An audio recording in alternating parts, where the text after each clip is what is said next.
Welcome to the ASP.NET Core Web API Masterclass. My name is Jakub Kozera and I will be your instructor. For the last 8 years, I've built tens of different web applications in .NET technology and currently I'm working as a dev lead in Heineken. Over the recent years, I've witnessed how the approach to building web applications has changed significantly, and currently, the go-to approach is building a web API in clean architecture following the CQRS pattern, at least for the backend part. And this is exactly what I'm going to teach you during this course. After completing this course, you will be able to create your own web application following good practices and patterns to ultimately deploy it to Azure Cloud and host it publicly to your API clients. If you don't understand some of the terms I've just mentioned, don't worry, we'll cover them in details when the time comes. The agenda for this course is pretty big, so just stay a while and listen. In the first module of this course, we'll understand what is HTTP, how does the communication between the server and the client works, and also what is REST API. Then we'll set up our local environment, create a new empty web API project in .NET, and we'll discover the basics of routing and model binding in ASP.NET. In the second module of this course, we'll learn about the clean architecture and how to apply it to the API project. By defining the domain, application, infrastructure, and also presentation layer, we'll structure our solution in a convenient way. In the third module, we'll set up the essential infrastructure of our project, namely the Microsoft SQL database and the connection from our API to the database.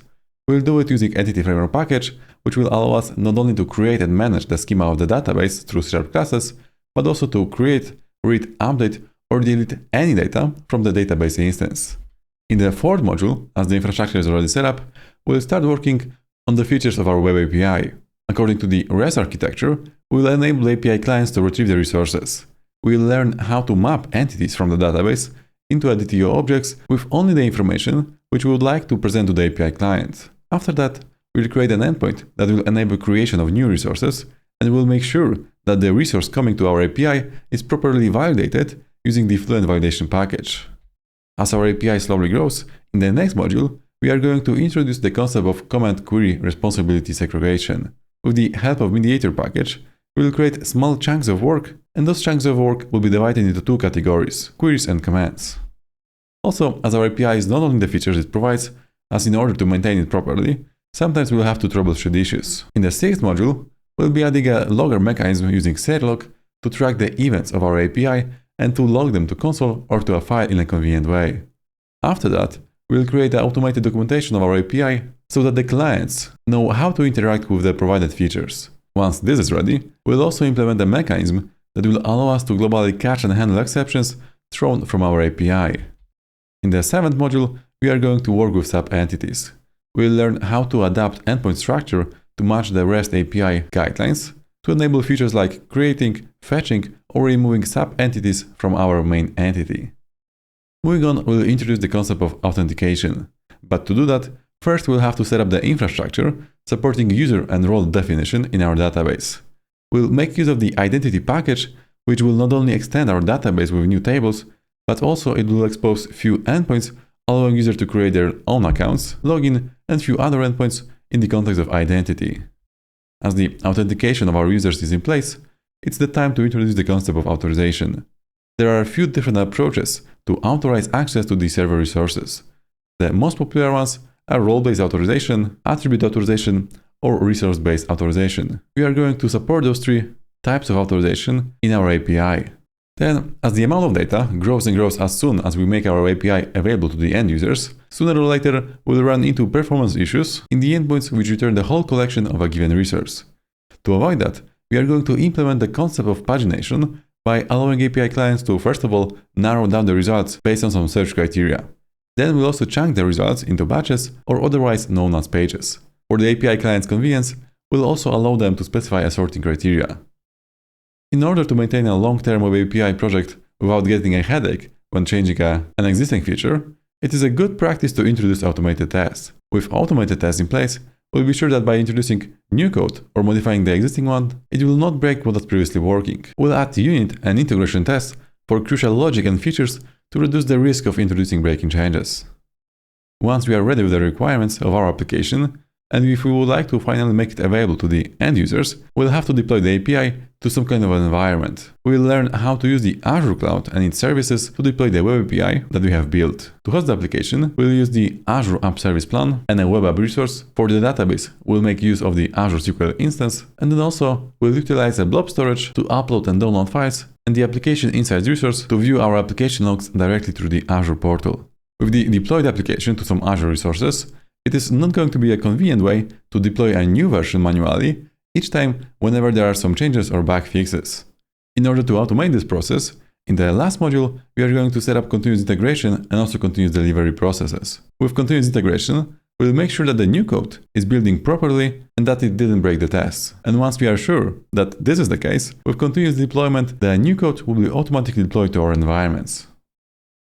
The course is aimed at people who are just starting to learn the web API solutions, as well as those who already have some knowledge in this topic. I'm pretty sure that even if you are currently working as a .NET developer, you will find something interesting for yourself. If you have any questions during the course, feel free to reach me out, I'm here to help.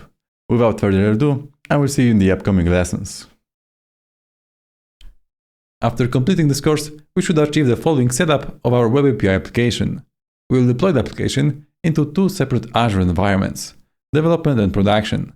The application itself will be connected to an Azure SQL database, and we will also store the logs in the application insights from the Azure platform.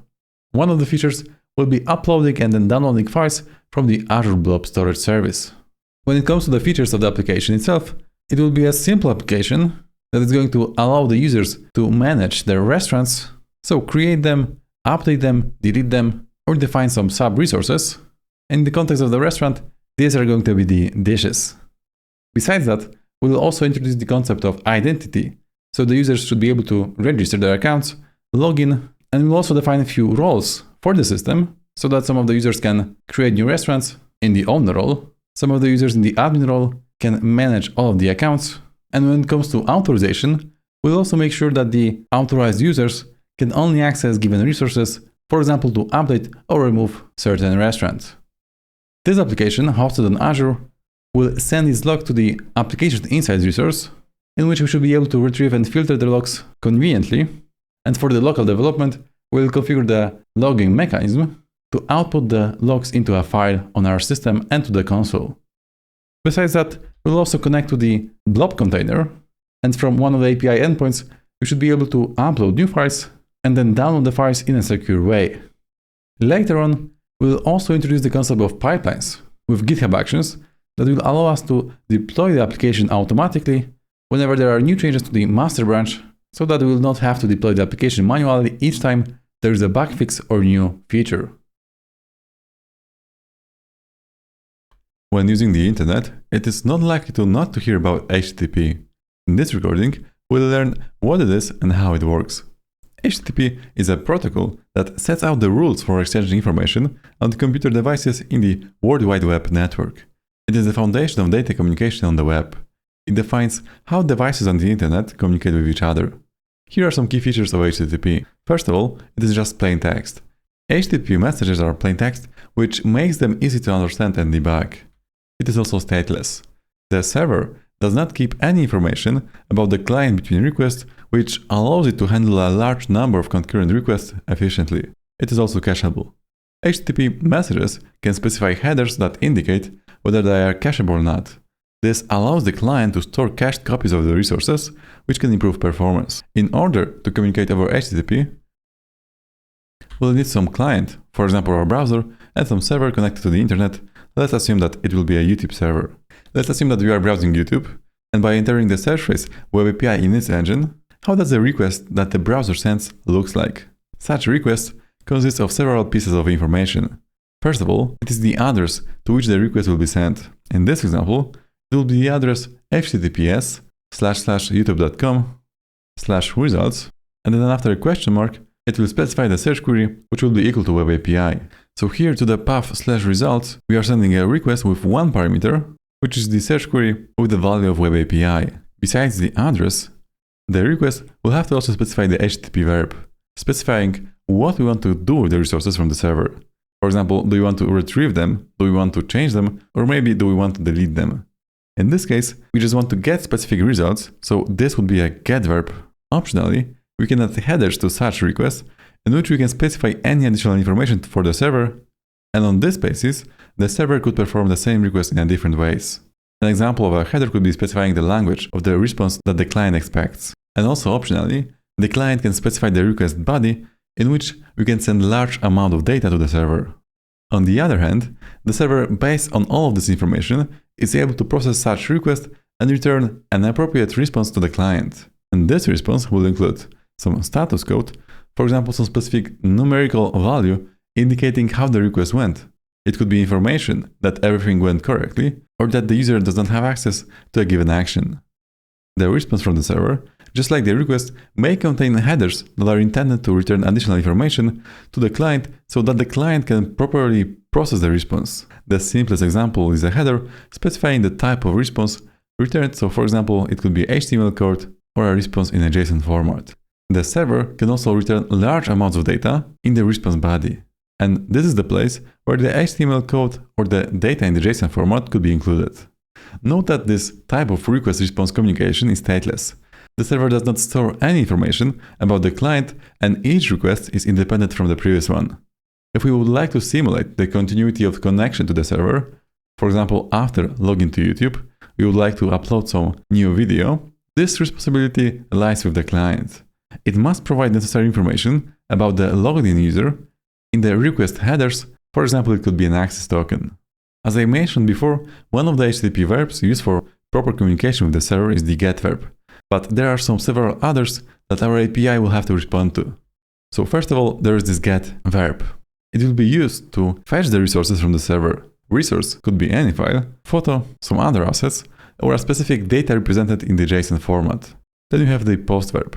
It will be used to add new resources to the server. And here, to send those resources, we'll have to put them in the request body. With put verb, we'll be able to update the resources. Again, we'll have to include resources to be updated in the request body. Patch also updates the resources on the server, but it does it only partially. For example, if we want to change the value of the entire address that is available to the server, we would use the put verb. But on the other hand, if we only wanted to change, for example, the street from the address, then in that case, we would have to use the patch verb. And the last one is the delete, and this one is used to remove the resources from the server. There are also some other HTTP verbs besides the main ones, but our API will only respond to this type of requests. As we are going to build a REST web API, let's first of all discover what is an API and what is REST in general. API, or Application Programming Interface, is a set of definitions and protocols that enable one application or system to communicate and cooperate with others. You can think of it as a set of rules that define how different software components should work together. API allow developers to use functions or data available in a given system, website, or a library. Through API, programs can communicate with each other, exchange information, and perform specific tasks without having to reveal their internal implementation. There are many types of APIs, such as RESTful APIs, SOAP APIs, as well as interfaces for specific services, for example, Facebook API or Twitter API. Each type of a given API specifies requirements to properly exchange information. Currently, the most common type of API is the REST API. In short, REST API primarily uses HTTP methods such as get, post, put, or delete to retrieve, create, modify, or delete resources. In addition, the request path plays an important role in the REST API design. It should indicate the type of resource that we want to refer to. Any additional metadata, such as information on how we want to authenticate with this API, should be specified in the HTTP request headers. For example, GitHub has a public REST API that, amongst other things, allows you to search for users or search the code repository. Each such function provided by the API is often called an endpoint, for which we have to prepare an appropriate HTTP request to perform the given function. For example, for the search user method, I would have to specify the get verb /search/user path and add appropriate query parameters specifying how I want to filter the users. Of course, each endpoint will have its own dedicated guidelines, and it is up to us as the consumers of a given API to find out the documentation on how to properly execute such HTTP endpoint. The client that uses such an API can be any type of an application. The only requirement is the ability to send a HTTP request. It can be a web application in pure JavaScript, React, Angular, or Vue. It can be a server application or another API, or it can be a mobile application for any operating system. As long as the client can send an HTTP request, it is able to communicate with the server. So by sending HTTP request to the server, then the GitHub REST API will process such request, and depending on the result how it went, it might return HTTP response with a status code specifying that everything went correctly, or the request was a bad request due to some validation errors, or that the resource is not found on the server. So with the message back to the client also comes the status code. We'll talk later in details about the status codes, but there are 5 main categories describing how the request went on the server. So for example, 200 codes will indicate the success. So for example, the most common one is just 200, which means that everything went okay. 201 means the resource has been created on the server. 204 means that there is no content to return back to the client. Codes starting from 400 are describing some kind of an error on the application layer. So, for example, 400 means that it has been a bad request. So a client, whenever sending a request to the server, didn't construct the request properly, and for example, there's some kind of a validation error within that request. 403 means the access is forbidden to the client to a specific resource, and 404 not found means that the resource has not been found on the server. The error codes starting from 500 means that something went wrong on the server while processing the request. Very generic error is just 500, which means internal server error. For example, the connection with the database has been lost and the server is not able to process the request properly. 503 means that the service is unavailable, for example, due to the traffic. Currently, the client will not be able to send more requests to the server. With this knowledge, let's now think what features our API will be exposing. So first of all, we'll want to add a new restaurant to the application through the REST API. We'll also want to add the data of an existing restaurant, and for sure we'll want to get the restaurant information by a specific key. And maybe let's assume that also we'll want to delete existing restaurants. So now, how should we design the get restaurant endpoint? As in theory, it could be anything like, for example, /restaurant/all /getAll with the parameter resource as restaurant, or just /restaurant, and with the parameter getAll, I would specify a true value. Well, if you would design every endpoint in its own style, we'll end up with a big mess which would be hard to maintain and work with. Luckily, so-called REST design or REST architecture comes to solve these issues. REST is an abbreviation of Representational State Transfer, which is a set of guidelines for designing web application components. One of its design principles is unified interface. So we'll have to rely on the HTTP methods such as get, put, patch, or delete to describe what type of action we want to execute for a given resource. If we want to retrieve them, it will be a get method. If we want to remove them, it will be delete, and so on. Then the other aspect of the uniform interface is the request path. It should explicitly indicate what type of resource do we want to refer to. So in those examples, we can just specify that the path will be /restaurants to target all of the restaurants, but if we wanted to narrow down to a specific restaurant, then we would have to specify some kind of a key to a given resource. The key should be a unique identifier with which we'll be able to find a certain restaurant in this case.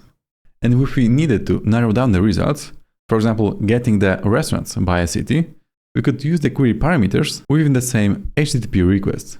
So for example, I could specify a city parameter and set that value to London, and this should result in restaurants that are created in London. Also with the query parameters, we could specify some additional metadata, for example, specifying how the results should be sorted whenever we want to get them from the server.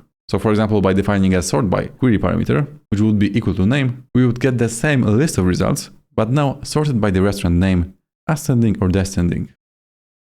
Some of the key guidelines for REST API design will include statelessness. REST API are stateless, which means that each request must contain all of the information necessary for processing it. This makes it easier to scale a RESTful application, as they don't need to maintain session information for each user. The other guideline is cacheable. RESTful responses are designed to be cacheable, which allows clients to store and reuse responses to reduce network traffic and improve performance. The next guideline is layered system. RESTful API can be layered, which allows for independent deployment and development of different components of the application. This modularity makes it easier to manage and update the API, as changes can be made to specific layers without affecting the entire system. The next one is uniform interface. We've already briefly talked about it, and this means that RESTful API use a consistent set of methods and data format. It makes it easier for developers to learn and use RESTful API. The uniform interface guidelines will include resource representation, which will be identified by the URIs, and will be represented by using standard formats such as JSON or XML. When it comes to resource manipulation, resources can be manipulated using basic HTTP methods like get, post, patch, put, or delete. The messages returned from RESTful APIs will also be self-descriptive. Messages should contain enough information for clients to understand the response without prior knowledge of the API. Each request should contain all of the necessary information for processing without relying on the session state. Next guideline is content negotiation. RESTful APIs should support content negotiation, which allows clients to specify the data format they prefer. This can be achieved by using HTTP accept header. And the last but not least is Katos, which is hypermedia as the engine of application state. RESTful API should use hypermedia to guide clients through the API and provide links to related resources. This makes it easier for clients to discover and navigate the API without prior knowledge. With this knowledge, let's check out how can you create a new RESTful API using .NET ASP.NET Core. To start the adventure with creating web applications in ASP.NET Core, we'll have to properly set up our machines for local development first. We'll need to install the .NET Software Development Kit or just .NET SDK, with which we'll be able to compile and run applications written in C#. We'll also need an IDE, and it can be, for example, the free version of Visual Studio, which is Visual Studio Community, or also we can use another IDE, which is Visual Studio Code. So maybe first of all, let's get ahead and download the .NET SDK. You can of course Google .NET SDK to get it. You can just head over to the .NET.microsoft.com/download, and in this webpage, you'll be able to find the latest new version of .NET SDK. I'm currently using Windows, and this installer is automatically adjusted to my operating system. But if you are using Linux or macOS, you can head over to the all .NET 8 downloads, and in this page, here on the left, you can see that there are multiple versions for macOS, Windows with different architecture versions, and also for Linux. So get your correct version, download it, and then install it, as the installation is pretty simple. And just to make sure that you have properly installed the .NET SDK, you can open any kind of terminal in your operating system and just type in the following command, .NET-info, and this command should list all of the SDK installed on your machine. As you can see on my machine, I have plenty of them, but the one that we are interested in is the latest one, which is 8.0 version. So here in the console, under the .NET SDKs installed, you should have at least this 8.0.something version installed on your machine. Right, so having the .NET SDK installed, you can head over and get the .NET IDE, which in this case will be Visual Studio Community. So again, you can head over to visualstudio.microsoft.com/downloads, and here just select the free version of Visual Studio, which will be downloaded, and then you can start the installation. When installing Visual Studio for your machine, make sure to actually select those two options to install, which are ASP.NET and Web Development, and also Azure Development, which will be needed for this course, as I'm also going to be using Visual Studio Community version. So having those two selected, just go ahead and click install the Visual Studio Community version. The other option, apart of Visual Studio Community version, would be Visual Studio Code, which is a separate IDE. Again, Visual Studio Code is cross-platform, so you can use it on Windows, Linux, or macOS. Visual Studio Code is a much lighter and simpler IDE, and if you want to use the Visual Studio Code on your machine, make sure to check out my free YouTube mini course, where I explain how to use Visual Studio Code for .NET solutions. Alright, so having our .NET SDK and IDE installed, we can head over and start creating our first .NET Web API application. Once we have installed the .NET SDK and an IDE, we can go ahead and create our first Web API project. So obviously, I could do it from Visual Studio, just by clicking File, New, Project, and then here I would have to select the proper template. So I could just go ahead and search for the API template, and as you can see, there's plenty of them. And because of in different versions of Visual Studio, the templates are called differently, I will not do it from Visual Studio Code, but rather I'll do it from the terminal using .NET CLI, just so that we can have the same startup project. So instead of Visual Studio, I'll just go over to some folder that I have prepared. It is called just Restaurants. And here on the right, I have a .NET terminal. So in order to create a new Web API project, I can use the following command, .NET new, and then as the template, I'll just select Web API, and with some parameters, we can first of all specify the name. So with the n parameter, I'll say that the name of this project will be restaurants.api, and then the other parameter will be no open API, and also controllers parameter. Right, so as soon as I press enter, .CLI will go ahead and create a new folder in my solution.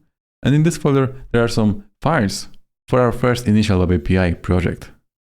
All right, but how can we open this in a Visual Studio or Visual Studio Code? Well, we will need a solution file. And again, for that, we can use the .CLI command. So once again, in the terminal, this time I'll specify the .NET new SLN command, and I can do it without any parameter. And since I'm in this restaurant folder, the solution file will be called also restaurants. So if I press enter, here on the left, you can see that this restaurant solution file has been added to my folder. But if your folder is not called restaurants, and you wish to have the same solution file as me, well, you can go ahead and use the, again, end parameter. And here you can specify the name as restaurants, and this will create the same restaurants.solution file. All right, now we have our solution, but if we open that Visual Studio or Visual Studio Code, this is not yet linked to the Web API project that we have created. And from Visual Studio perspective, I could right-click on the solution, then add existing project, then find the folder and select the CS file. But instead of that, I can again use the terminal. So to add the project to a solution, I can use the .NET SLN command with the add option, and then I'll have to specify which project do I want to add. So with this command, .NET solution add, and then the name of the folder in which the CS file is located, I could press enter. Now if I open again the solution file, this time as you can see here on the right, we have our first Web API project inside of our solution. So maybe let's make sure that it is working properly just by pressing the HTTPS play button, which should actually start up our Web API project. So by clicking that, as you can see, automatically Visual Studio has opened up a localhost under port 7005/weather forecast. And this is the first endpoint that is by default created inside the new .NET Web API solution. By the way, in this browser, I'm using JSON Viewer extension. So this JSON is properly formatted, and you can even see the timestamp here on the top. But normally the response should look like this. So it's just a simple JSON array with some objects. Alright, so we made sure that our API is working correctly. In your case, of course, the port might be different, but if you head over to the weather forecast in your browser, it should actually invoke a GET request to the server, and the browser should display the response as just plain text in JSON format. Alright, next, let's see what are the startup files in our new Web API project. Alright, so we have created our first Web API project. Let's go ahead and review the files that have been created. So first of all, there is this project file, which is restaurantapi.csproj, and in this file, we'll have some basic settings for the whole project, right? So here we have the .NET Framework version, it is .NET 8. We have the nullable implicit usings, and also something new in .NET 8, which is invariant globalization. And actually this setting is not yet properly supported by some of the libraries using .NET 8. So maybe I'll just go ahead and remove it because it will be causing some troubles later on in the course. Besides that, in this file, we'll also be adding references to some external packages like Entity Framework or package to set up the logging. And also in here, we'll add references to some other projects inside of our solution. But right now, we have no such external dependencies, so it is just plain empty. Moving on, here on the right, we have a properties folder in which I can find the launch settings.json. So let me open this one. And this is a definition of the launch settings that we can start up our project with, right? So here in Visual Studio, if I click on the drop-down play button, you can see that there is plenty of options like HTTPS, HTTP, IaaS Express, and WSL. And all of them, besides the WSL, will be defined in this file, and they will basically define a configuration of how we want to start up our project, right? So as currently we are using this HTTPS profile, it means that our project will be started with the HTTP localhost 7005 port or under HTTP localhost 5272 port. What is more, here we have the option to actually launch the browser whenever we are starting the project from Visual Studio. And if I set this value to false, now if I start up the project, the API will run, but the Visual Studio will not open my default browser. So if it's not needed, I can just leave it to false like this. The last very important configuration option is the environment variables. In here, we'll be able to specify what types of environment variables we want to use inside of our project. And one of them is ASP.NET Core environment. This is set by default to development. But for example, if you wanted to change this value to see how our project behaves on the production environment, you could just simply modify this value and specify the production environment under this variable, and then our API will be started with the production configuration. But for now, I'll just leave the development value, as first of all, we are going to do some local development. Alright, so moving on, the next important file is the program.cs.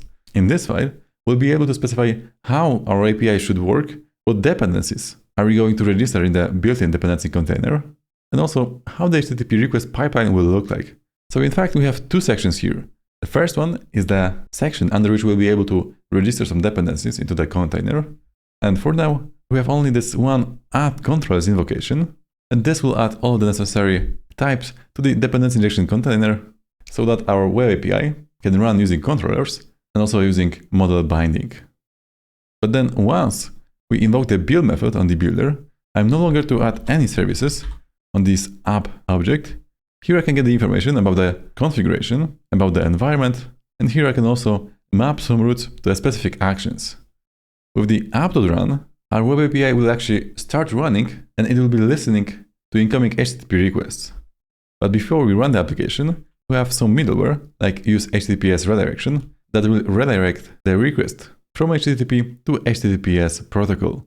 We also have by default the use authorization middleware, but for now we'll not be authorizing the user request, but this will come handy later on in the course. And the last one is map controllers. So map controllers will specify which route from the HTTP request path will be bind to what action in our controller.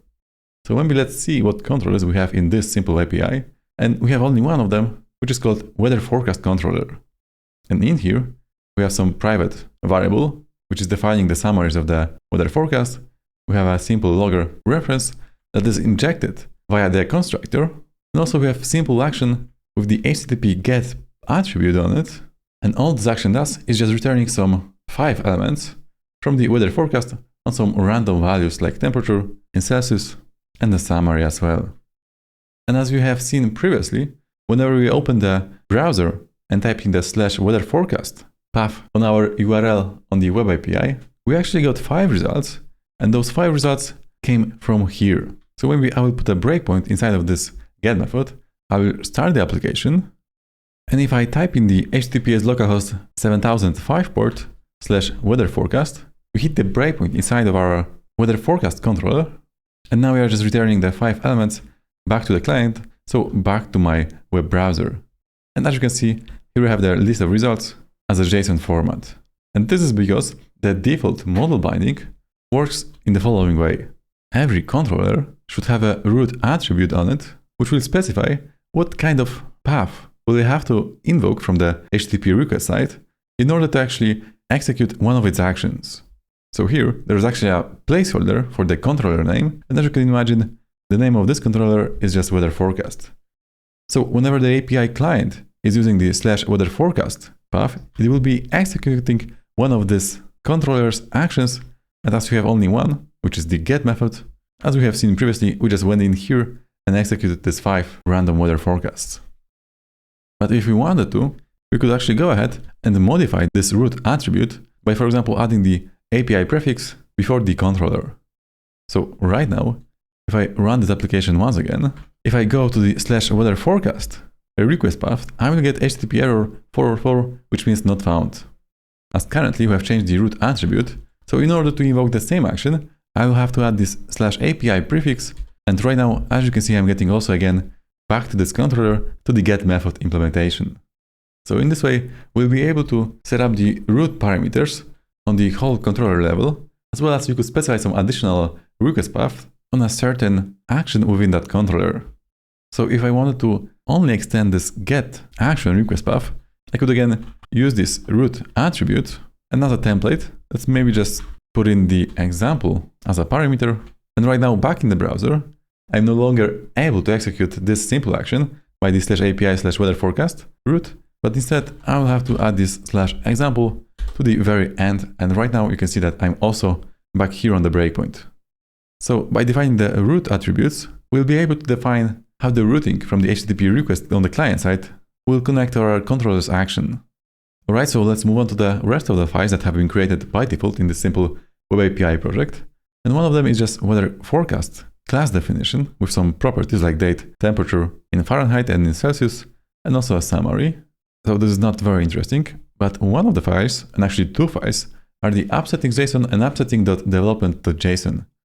And those two files will specify some configuration details for different environments in our Web API application.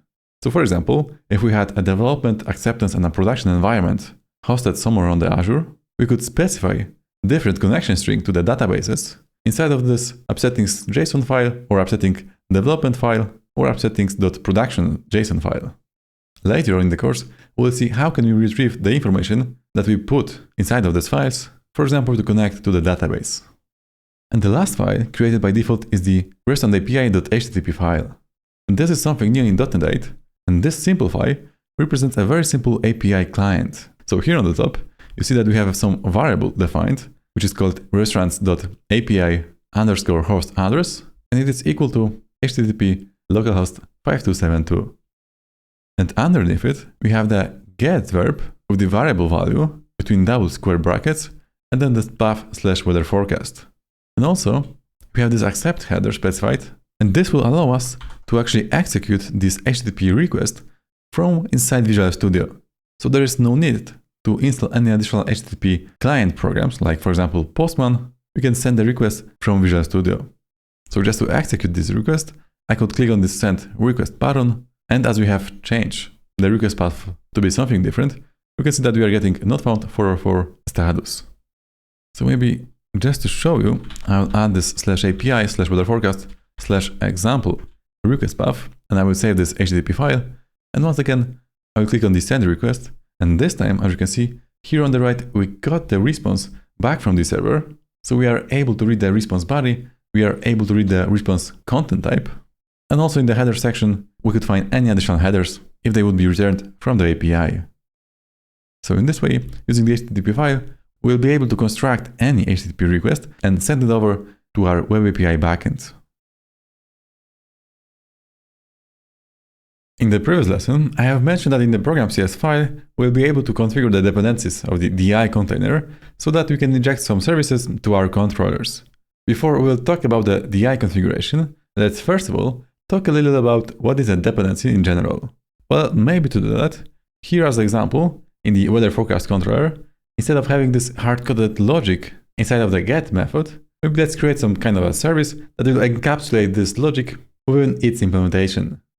So to do that, I'll just create a new class, let's call it weather forecast service, and maybe I'll just copy and paste the whole implementation of this get method, and also we'll have to get the summaries from the controller and put it to the service instead. Okay, so right now we have this logic in this weather forecast service class, so maybe let's use it as a reference inside of our weather forecast controller class instead as following. So I'll just specify there's a private read-only weather forecast service variable, and maybe let's instantiate it with a new keyword like this. So right now in the get method, maybe under some variable, let's call it result, I'll just invoke the weather forecast service.get, and once again I'll just return the collection of the results from this get endpoint. So we've managed to move the logic of generating the weather forecast to a separate class, and right now the weather forecast service is a dependency inside of our weather forecast controller class. And at this stage, if I would rebuild the solution, and if I wanted to actually execute the same get request once again, well, we'll get the same response because we didn't change the implementation. We just did a little refactor by moving the logic to the weather forecast service class. But right now, we are just manually instantiating a new instance of the weather forecast service class inside of our weather forecast controller. This means that we are strongly coupled from weather forecast controller to the weather forecast service type, which is not the best practice. So maybe instead of instantiating a new object of this class, I'll just inject the reference through the constructor, and inside of that constructor, I'll just initialize the weather forecast private field. So this is a bit better approach, because in the weather forecast controller, we don't have to rely on creating a new instance of the weather forecast service class, as later on in the future, it might grow and we will have to specify some additional parameters to its constructor. But right now, how do we take care of this constructor dependency for our weather forecast controller class? Well, to properly set up this dependency injection, I will go back to the program.cs class, and here on the top, as you remember, before we build the application, we can use builder.services, on which I can invoke one of the following methods. I could use add singleton that would register one instance of a given type inside of the dependency injection container, and that instance will live as long as the web API is up and running. But instead, I could also use add scoped, which will create an instance of a given type only in a scope for a given HTTP request. So per one request, there will be only one instance for a given type. But the last option is add transient, and actually add transient will create a specific instance each time it is being referenced as a parameter to a constructor. So if within one request, I would want to get two instances of weather forecast service with add transient, there will be two separate instances created, whereas if I would add scoped instead, then only one would be created and used in those two places. So having that in mind, maybe let's use the add scoped, and here as a generic parameter, I'll have to specify the type I want to register inside of the dependency injection container. So just by invoking the add scoped with the weather forecast service, we have already registered this type as a dependency, and this means that ASP.NET Core will be able to actually inject it properly to our weather forecast controller. So maybe I'll just run the web API once again without the debugger by pressing Ctrl F5, and let's go ahead and invoke the same request, which is the get/API/weather forecast. And as you can see, again we are getting the same results without any exceptions thrown. So in this way, using the built-in container dependency injection, we were able to actually register our first type as a dependency, which was the weather forecast service, and inject it to the controller here in weather forecast controller class. But what if we had an interface instead of a concrete type, so that we wanted to inject an interface in order to be able to mock it inside of the unit test? Well, so maybe let's go ahead and extract an interface from this weather forecast service class, and its only method get weather forecasts.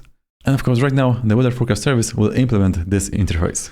So let's go back to the controller, and right now instead of injecting the weather forecast concrete type, I'll just inject the iWeatherForecast service type and also change the type of our private variable to be iWeatherForecast service. So with this simple change, if I wanted to actually register the weather forecast concrete type as the iWeatherForecast service interface implementation, I would have to specify two generic parameters inside of the add scoped or add transient or add singleton method invocations. So this will mean that whenever we want to get the iWeatherForecast service reference inside of the constructor, the dependency injection container will provide us with the concrete type of weather forecast service. So once again, if I restart the web API application and head over to the client and invoke the get endpoint, we are once more getting the correct response with the 5 randomly generated results from our weather forecast service, which is now registered as the iWeatherForecast service interface implementation inside of our program using the addScope method. As later on during this course, we'll be implementing different types of endpoints that respond to HTTP GET, POST, PUT, or delete verbs, and they might process some query parameters or request body. Let's see how can you construct such HTTP request using the built-in Visual Studio REST client. And by the way, if you are using Visual Studio Code, you'll have to install the REST client extension, for which the same syntax of the request will work as well. So maybe first of all, let's see how can we define variables. So here on the top, this restaurants.api host address is nothing but a predefined variable. But we can also create our own variables by using the @ symbol and then the name of our variable. So for example, let's define a variable called host, under which I'll just get the http://localhost value. And maybe under some other variable, let's call it port, I'm going to assign a value of 7005. So having those two variables defined, now we can use them, first of all in the HTTP request, or also in some other variables to construct one variable that contains multiple others. So maybe having those two defined and separated, let's create the host address by just concatenating first of all the host address, and then after a semicolon, I'll also concat the port value using the double square bracket syntax and then the name of our variable without the @ symbol. So it would be just square bracket, host, closing square brackets, and then just a character, so a double colon, and again, a variable in double square brackets, which will be a port. So having this variable defined, now we can use also the restaurants.api host address in the same manner. So as you can see here in the GET request, we are using this variable in the same syntax, so in double square brackets. But besides the variables that we can define ourselves, there are also some other helpful predefined variables that we can use to, for example, generate a random GUID, random date, random int, or a current date time. So maybe here, as you remember, just right underneath the GET request or any type of verb request, we can specify any amount of HTTP header for the request. One of the very common one is the accept header, and here after colon, we'll have to specify the value of this header. So I'll just type in application/JSON like this. But maybe I'll just add some sample HTTP headers like GUID, and here as a value, I could of course specify our variables, or I can use one of the predefined variables, and as you can see, there's plenty of them. So there's this date time predefined variable, there's this GUID variable, local datetime, project URL, random int, and a timestamp. So maybe I'll just first of all use the GUID predefined variable, and also in the same manner, I'll just paste in some other predefined variables as HTTP request headers. So I will use the project URL, I will use the GUID, I will use the datetime in the ISO format, and also a random int value. So now if I click the send request button, first of all, as our API is not yet running, we'll get the error that the connection could not be made because the target machine is actively refusing it. And this simply means that our API is not running. So right now, I could of course go ahead and start the web API with a debugger or without a debugger. But if I wanted to debug the application, I can just press the debug button, and this will actually start the API in a debug mode. So right now, you see that the application is up and running with the debugger, and the request has been properly processed by the web API, and we got our response here in the Visual Studio. So on the top, first of all, you will see the status code. So in this case, it is just 200 OK. We have also the total time of the request and the size of the response returned from the server. And as you can see, there are 4 sections: formatted, raw, headers, and request. So in the formatted section, you will be able to see what is the response from the server in a formatted way. In the raw, you also will be able to find the response from the server, but this is the raw data. There's no formatting in place. In the header section, we can find the headers that the API has returned for this API request. And here, for example, the API has returned the date, the content type of the response, and also the content length in the response headers. But in the request section, we'll find the type of our request and also the path under which we have sent the request. And here we'll also find the request headers. So these are not the same as the response headers. These are the ones that we have actually defined within our request. So here on the left, and as you can see, the variables that we have been using have been replaced with some values. So for example, the GUID is just a random GUID, the local date is a current datetime, and the random int is also a random value of an integer. And as we are not sending anybody, the bottom section of this page is empty. Okay, so maybe let's stop this web API and let's try to create another request in the same HTTP client file. So if you wanted to actually create multiple HTTP requests in a single HTTP client file, we'll have to separate them using the 3 hash symbols so that we can send multiple HTTP requests. So if I would remove them, and if I wanted to actually create another GET request, let's say that this time it will be a GET request for just /API/weather forecast. As you can see, I'm not able to send such requests because there is no separation between the two. So to separate them, I'll just place 3 hash symbols and make at least one line of separation between the 2 requests. So right now, we are able to send the request or debug the request using the 2 buttons. But if I wanted to change the HTTP verb, it's just a matter of defining the value like put, post, patch, delete, head option, or trace as the first value of our HTTP request. So if I wanted to send some data, I would use the post request, and again, just right below the verb and the path, I would have to specify the, for example, content type header, and this would be, again, application/JSON. And if I wanted to actually send somebody in the request, I would have to make one line of a separation between the headers and the request body. And here I could construct any type of body that I wanted. So for example, let's create some object that will specify the email value and some value like this.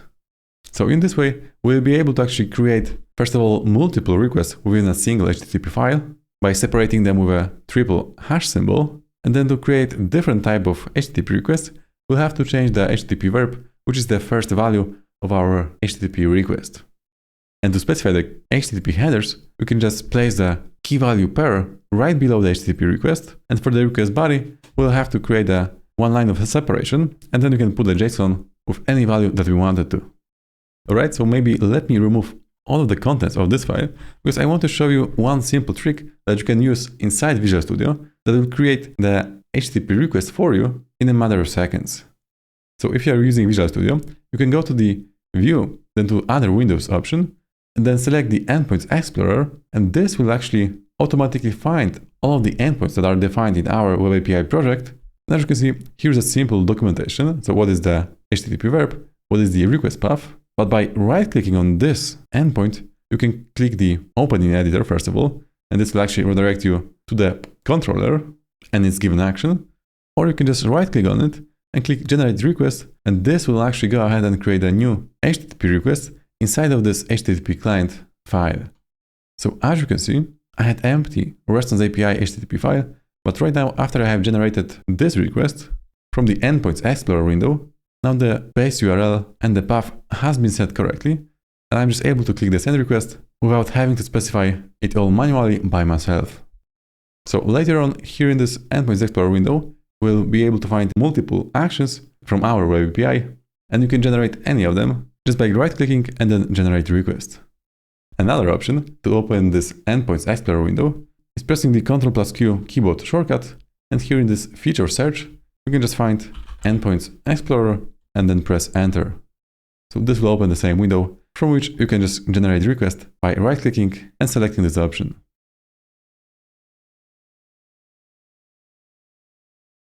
In ASP.NET Core, routing plays a crucial role in connecting incoming HTTP requests to the appropriate control actions. The routing system matches the incoming URL pattern to a specific route definition, which identifies the corresponding controller and action to be executed. This mapping process ensures that requests are directed to the correct handlers, enabling the application to handle various HTTP operations effectively. A controller is a class that handles incoming HTTP requests and returns responses. It acts as a mediator between the API application and the client applications that consume its services. Controllers are typically responsible for processing data, performing business logic, and generating appropriate responses in the form of JSON. From a technical perspective, controller is a class that inherits from the controller base class, and this will mark it for the ASP.NET Core framework so that the public methods inside of this controller will be bound to endpoints exposed by the Web API. So an endpoint, or in other words, an action, is a method inside of a controller that is public. But what if, within a single control class, we would have more than one public method with the same route parameter? So maybe let's try to create a separate action, but with the same route. So in this case, it will be just route example. Now let's call it getTo so that we will not get the compilation error. So with this definition, I'm able to actually build the project. There is no compilation error. But if I wanted to actually start the Web API and execute the example endpoint, well, I'm going to get a 500 internal server error. And in the description, we'll get the information about ambiguous match exception. Here are the details that our HTTP request matched two methods, the get and the getTo. So even though it is technically possible to define more than one public method inside of a controller with the same route parameter, the API will not work correctly whenever you want to execute one of the endpoints. So to fix it, all I have to do is just simply changing the route parameter. For example, I will change it to current day like this, and this will no longer block me from executing the example endpoint. But the other way to actually defining the path to a given endpoint is using the HTTP verb attribute constructor. So here also I could specify the template, which is nothing else but the path to the route for a given endpoint. So here I could just say that this is also a current day, and having those two defined like this, I will maybe also slightly change the implementation. So let me just get the first weather forecast result, and let's call this get current day forecast. And this definition will allow me to actually have multiple endpoints in the same controller that responds to the HTTP get verb. So right now, if I would start the Web API, I could first of all execute the example endpoint, which returns the collection of 5 weather forecasts, or also I could execute the current day endpoint, and this one actually returns only one value as its result. Right, so maybe let's go back to the controller class and see how can we pass parameters to the action. To do that, first of all, we'll have to just pass the parameters as a standard parameters to any method in C#. So let's say that I want to pass in an int value called max, and now I have few options on how can I actually pass this value from the perspective of a HTTP client. So with the from body, from form, from header, from query, or from route attributes, I will be able to actually specify where is the source of this parameter coming to that particular endpoint. So maybe let's specify that this int max parameter is coming from query, and maybe let's define one more parameter. Let's call it take, which will be also an integer. And this time, if I would specify from route attribute on it, I would also have to change the template of this given route. So to do that, I'll just expand the route attribute value, and inside of the square brackets, I will put the name of the same parameter that we have passed to this simple action. So in this case, before the /example path, I will have to specify the value for the take parameter.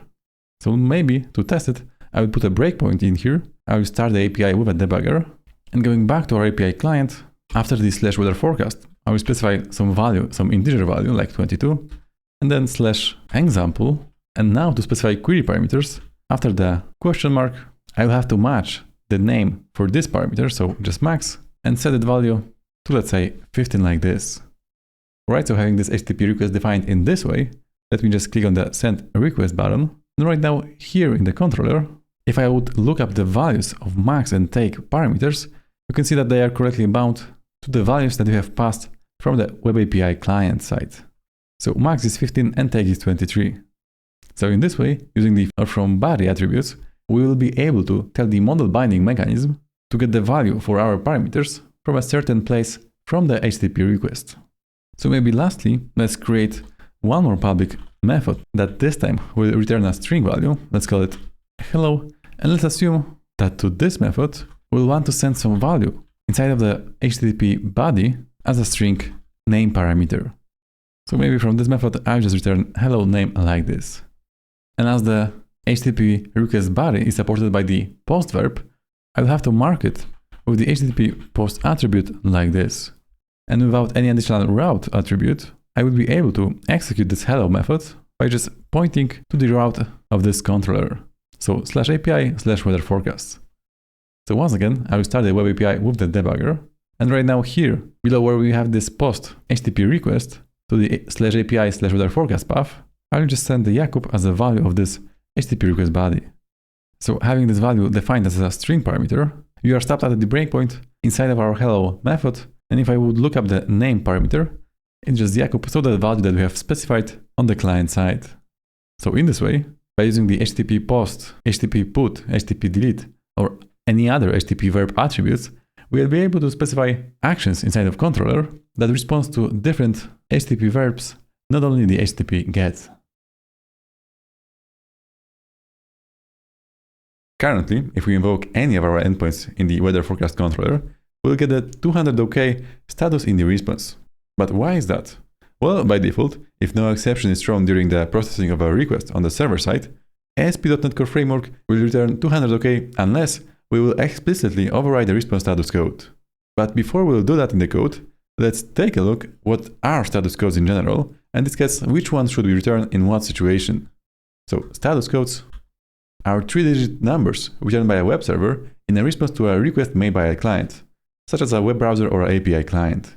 They indicate the outcome of the request and are grouped into 5 different classes, each representing a specific category of the response. So the first one is the informational class. So those status codes start with 100 and could go up to 199. So there are a few of them, and the most common one are 100, which is continue, which will indicate that the request has been receiving and is being processed. 101 is switching protocols, and this means that the server is switching protocols to a different protocol, such as HTTPS. 102 is processing. The server is still processing the request and has not yet completed it. 103 is early hints, and the server is sending some preliminary information that might be useful to the client, such as the content type or the content encoding headers. Moving on to the next category, we have success, which starts from 200. The most popular one is just 200 OK. The request has been successfully processed by the server and the response is being sent. 201 means created. The request has been successfully processed and a new resource has been created on the server side. 202 means accepted.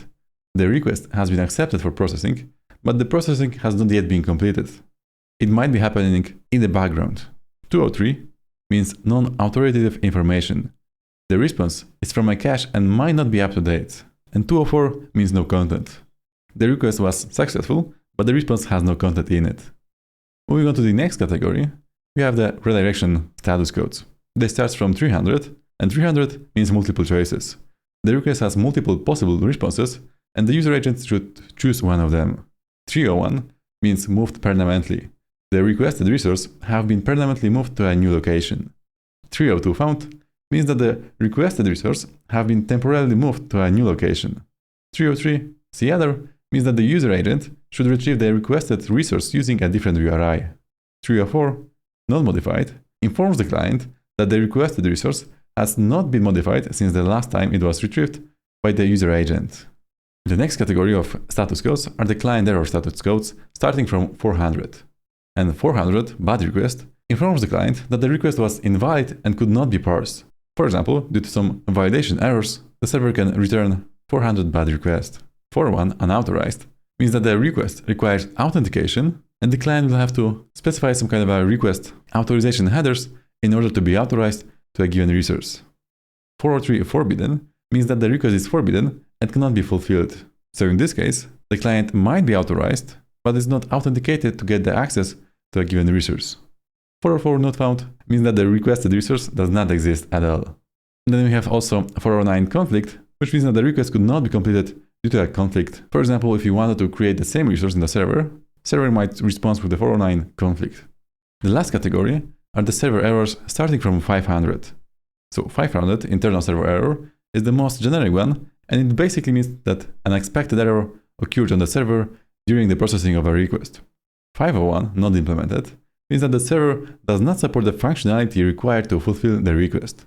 502 bad gateway informs the client that the server acting as a gateway or a proxy received an invalid response from the upstream server. 503 service unavailable means that the server is currently unavailable. It could be overloaded or down for maintenance period. 504 gateway timeout informs the client that the processing of the request is taking too long and it has been stopped. Alright, so having those 5 categories in mind, let's go back to our code and see how can we actually define the response status codes from ASP.NET Core. So maybe I'll go back to the weather forecast controller, and in here, let's maybe modify the current day method in the following way. So the first option is actually to get to the response property that is available on any controller, which inherits from the controller base class. And on this response, we can set the status code property. And here it is nothing else but a in value. So we can specify any value that we want to do. So maybe, for example, let's try the status code 400 like this. So in this way, without any additional implementation, if I start the web API once again, this time if I would invoke the current date endpoint, as you can see, we got the 400 bad request response status code. So this is the first way in which we can change the default behavior of the returned status code. But other option, instead of accessing the response status code directly like this, would be using one of the predefined object results that will specify the status code as well as the result. So in order to do that, we could just return status code method that returns status code result. And this method just takes 2 parameters. The first one is also the status code as an int value. And the second one is an object that should be returned to the client in the response body. So here, maybe once again, I'll just return the result to the client invoking this endpoint. But right now, as we are getting the object result from the status code method, we'll also have to change the definition of this get method in our controller. So we can just specify that this is an object result type definition. All right, so this time, once again, if I start the web API and invoke the same request, then again, we are getting the 400 bad request status code back. There is also one more way in which we can change the status code of the response that is very similar to this status code method as a return object. But instead, what we could do is use the dedicated methods, like for example, bad request, that will specify the status code for a given action result. So in this way, bad request, as you can see, is bound to the 400 bad request status code. But also there are other methods, like for example, OK object result, or for example, created, that will be bound to 201, or for example, not found. So if we know what is the short description of a status code, like not found, created, or OK, then we can use one of the methods that will be bound to a specific status code. And if we take a look at this object result type definition, it has its value and a status code. But what is more important, it has its own implementation of the execute result async. And this method is actually coming from the iActionResult interface, and it will allow us to actually specify the status code as well as the response body within a single result. So maybe instead of using the object result, I can just put the iActionResult as the return type, and still we're able to actually compile the project and run it once again. So this time, if I start the web API and execute the same endpoint, well, this time, as we have changed the method implementation, we are getting 404 not found. So in those three ways, either by accessing the response status code directly and changing its value to an int value, or by returning a status code response as an iActionResult, or just by returning a dedicated method that is available in any API controller, we'll be able to specify the response status code as well as the response body. In the first module of this course, we have learned what is an API, how to create a simple endpoint that responds to HTTP requests. We've also seen how to bind the data model from the client sent either in the request body, route, or as a query parameters. With this knowledge, you should be able to solve the following practical exercise.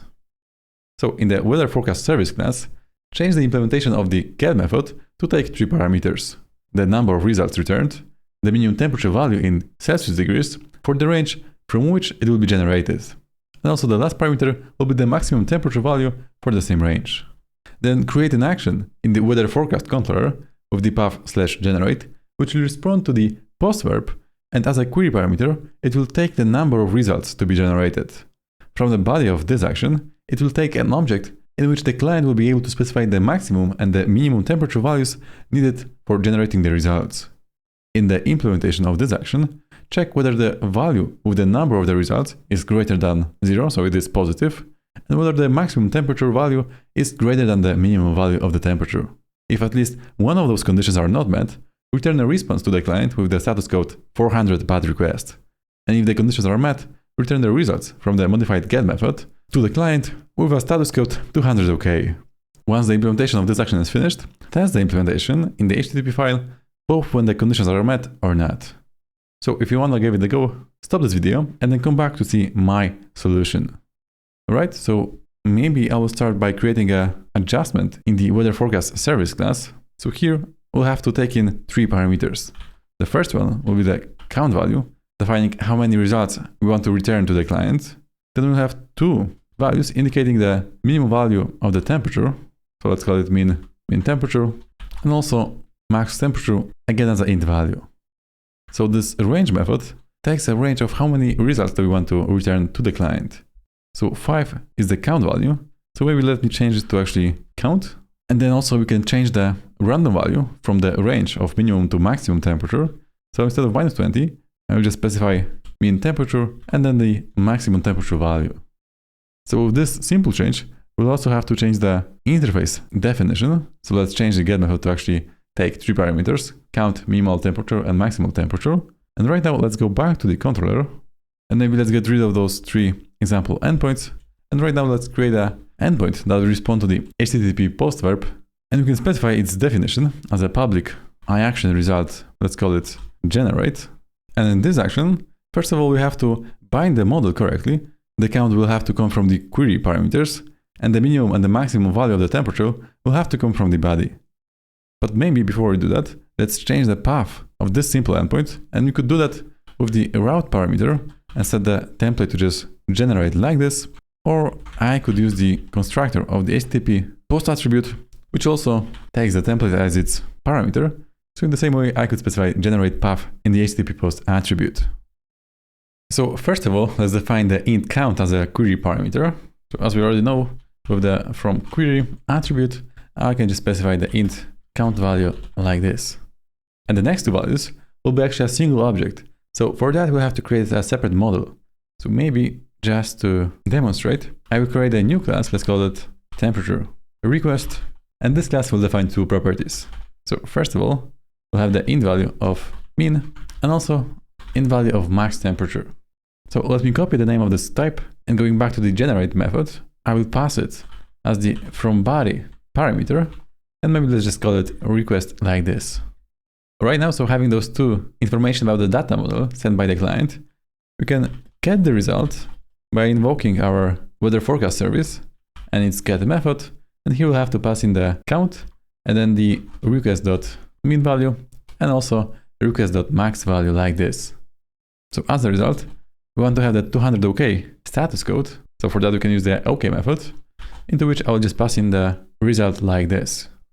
But maybe before we do that, let's check the validation, because in the exercise definition, we had to validate whether the count is greater than 0, so it is a positive number, and we have to make sure that the max value is greater than the minimal value. So maybe let's check if any of those two are not valid. So let's assume that the count is lesser than 0, or the request.max value is lesser than the request.min value. So in any of those cases, with the OR operator, we can return to the client bad request information without any result, or I could specify some message here that the count has to be positive number and max must be greater than the min value like this. Right, so this should be it. Let's go ahead and run this API and try to execute this request. First of all, in the case when the validation passed correctly, and in the other case when the count is not validated properly, or the min or max value are also not valid. So maybe let me put a breakpoint here, and let's go back and start the API with a debugger. Once the API is up and running, let's go ahead and create a request for this endpoint. And maybe to do that, I will open the endpoint explorer window, and I will select the post generate and just right click on it and generate request. Okay, so here we have the temperature request as a request body. We have the count parameter set to 0. So maybe first of all, let's define the min and max values. So let's say that min will be set to -23, and then the max value will be set to 23 as a positive number. For the count, I'll just specify 3, so only 3 results should be returned from the API. So let's click on the send request button, and of course we are getting to the generate method inside of our controller. And as you can see, the count is properly mapped to the value of 3. And for the request, here also we have the proper values, so -23 as the minimum value, and 23 as the maximum value. So in this scenario, we should be able to actually get the correct result, so the validation has passed correctly. And as a result, I'm getting only 3 values, as we have specified the count value to be 3. So yeah, in this case, we are indeed getting 3 responses back to the HTTP client.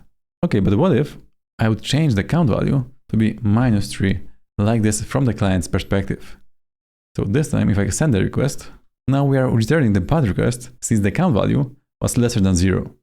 So the client this time is getting 400 bad request, and in the response body, we are returning the message, the count has to be a positive number, and the max must be greater than the minimal value. Okay, so this was the first invalid scenario. Maybe this time, let's change it back to some positive number, the count value.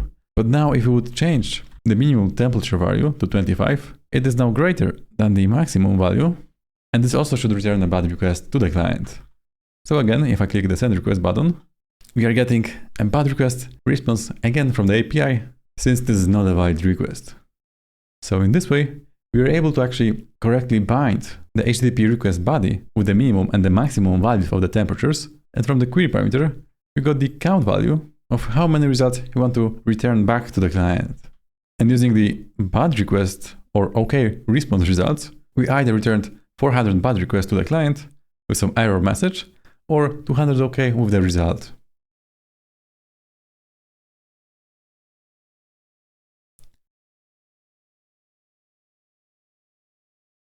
Currently, our application solution consists only of one Web API project.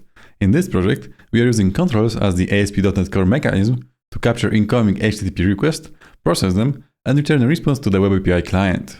However, over the time as our application develops, we'll want to or need to add classes that will be used, for example, to connect to the database, or classes responsible for processing business logic, or some service classes, for example, for sending email messages. Now the question might arise, should we put all of those classes in the same project as our Web API program? As the compiler doesn't force us to divide the solution in any specific way, and theoretically, we could literally create all classes within this project, but this is not the best practice.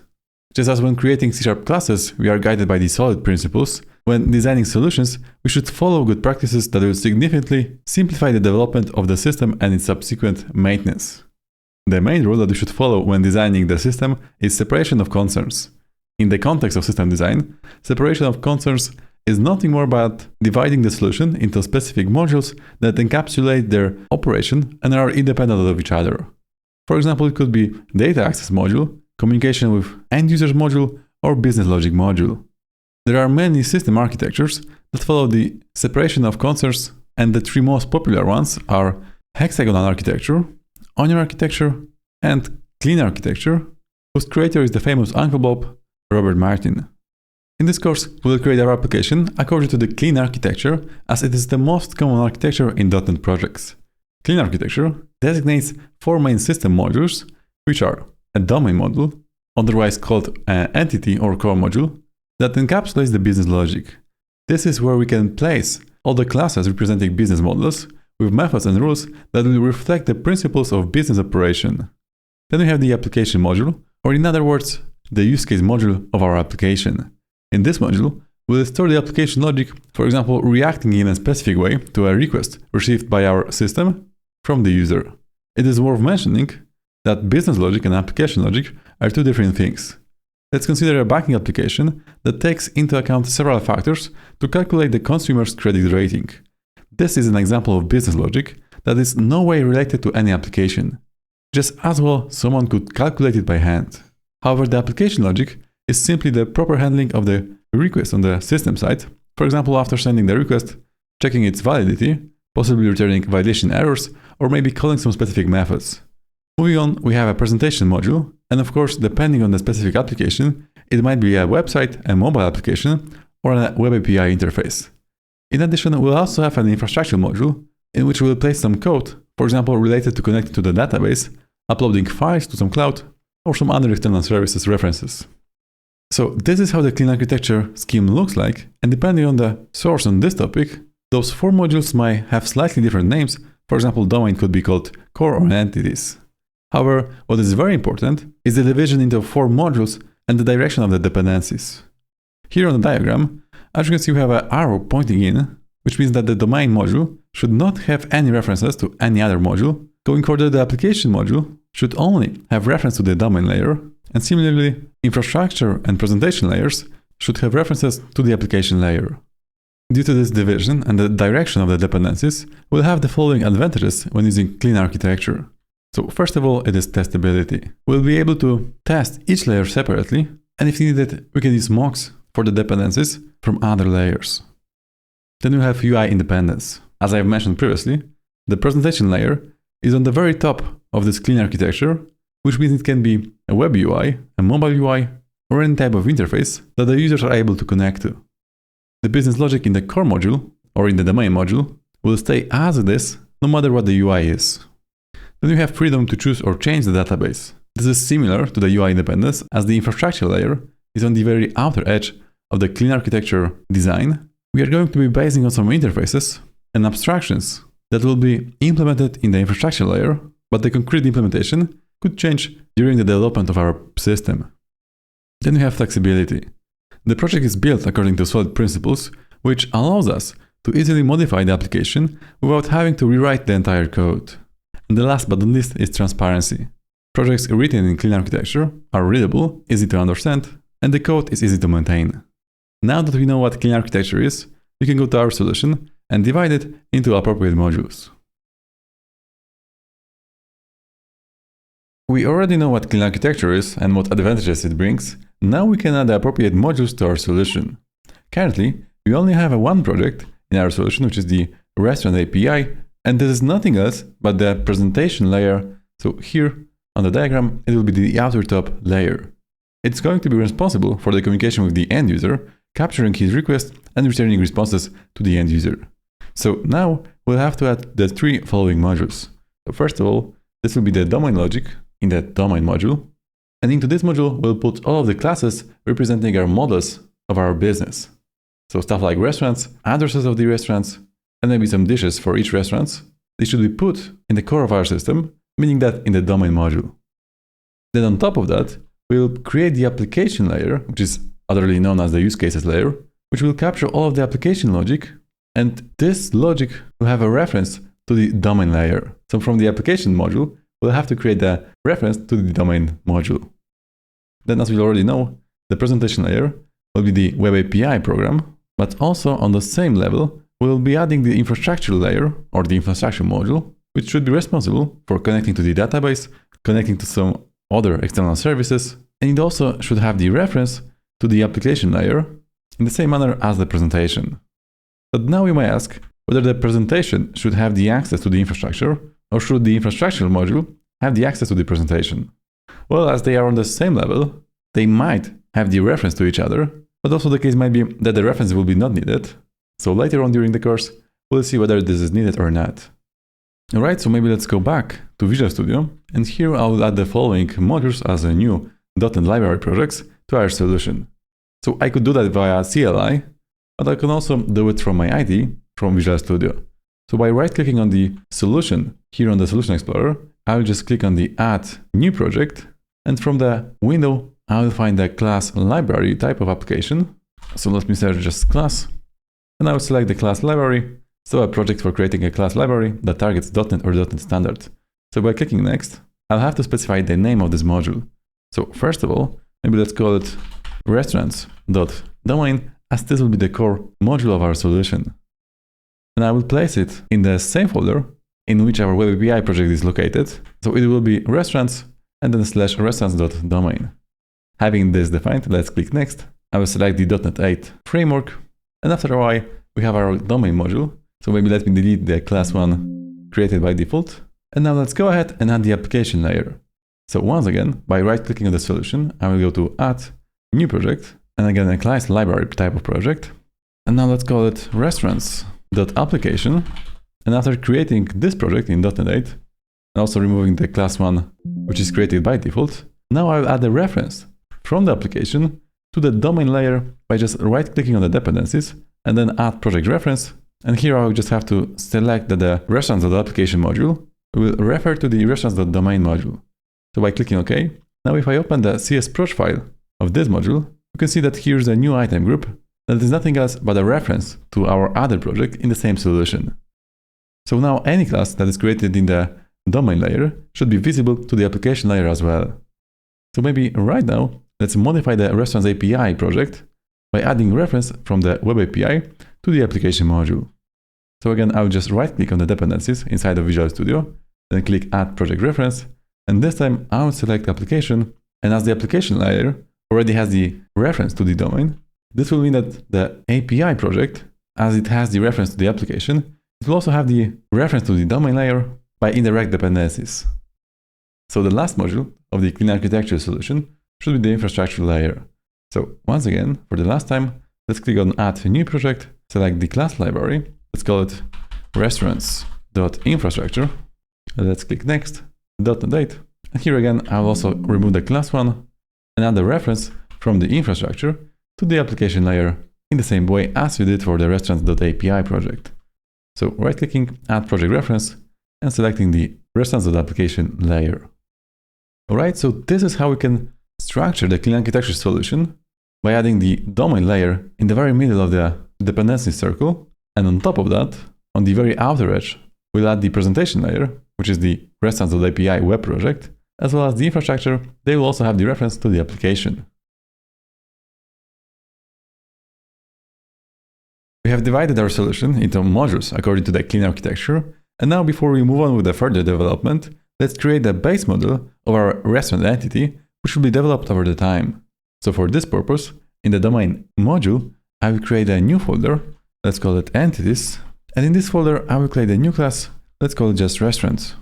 And by the way, I'm using the shortcut Shift plus F2 to create a new folder or a new class inside Visual Studio, which is now available as a feature inside Visual Studio 2022.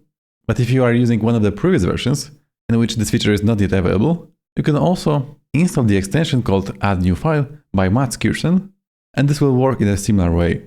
So just by pressing Shift and F2, you will get this little pop-up, and here you can specify what the file name should be, and if the extension is .cs, it will then create a new C# class. But if you want to just create a folder, just specify the name of the folder and add / at the very end and just click Add Button. Alright, so maybe let's go back to our restaurant class. And first of all, let's make it public because we want it to be available for every other project that is referencing our domain module. So first of all, I'll do a little cleanup. So I'll remove the unused namespaces, and also I'll create a file scope namespace. And inside of our restaurant class, maybe let's start by adding a new property, type of string, and let's call it a name. So the name property will of course represent the name of our given restaurant. And as we are using the nullable setting inside of our domain module, then by default, the compiler will complain that if we leave this property like this, as this is a non-nullable property, it must contain some value when existing constructor. So we can either specify this as a nullable value by just adding the question mark to the type string, or in the other case, if we need it to be non-nullable value, then just to get rid of this wording, I can specify some default value like this. And now, as you can see, the compilation wording is gone. So in the same manner, I will create now a second property. Let's call it description. And also one more string property will be representing the category of a given restaurant. So is it a fast food restaurant? Is it an Italian restaurant? Or is it a Chinese food restaurant?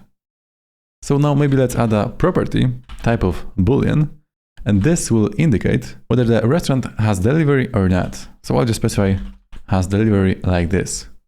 And besides those, maybe let's add some contact information. So I'll just create a nullable string value. Let's call it contact email. And in the same manner, I'll just create a contact number also as a nullable string value. As far as the contact goes, maybe let's also add an address. And of course, I could do it in two ways. I could just create a property representing the street, the city, and the postal code, or I can just encapsulate those properties into a different type. So maybe this type will be called address like this, which we'll add in a second. And here we have a choice whether we want this address to be optional, so nullable, or not optional, but let's assume that the address will be optional. And the last thing that we want to define within our restaurant entity will be the collection of dishes.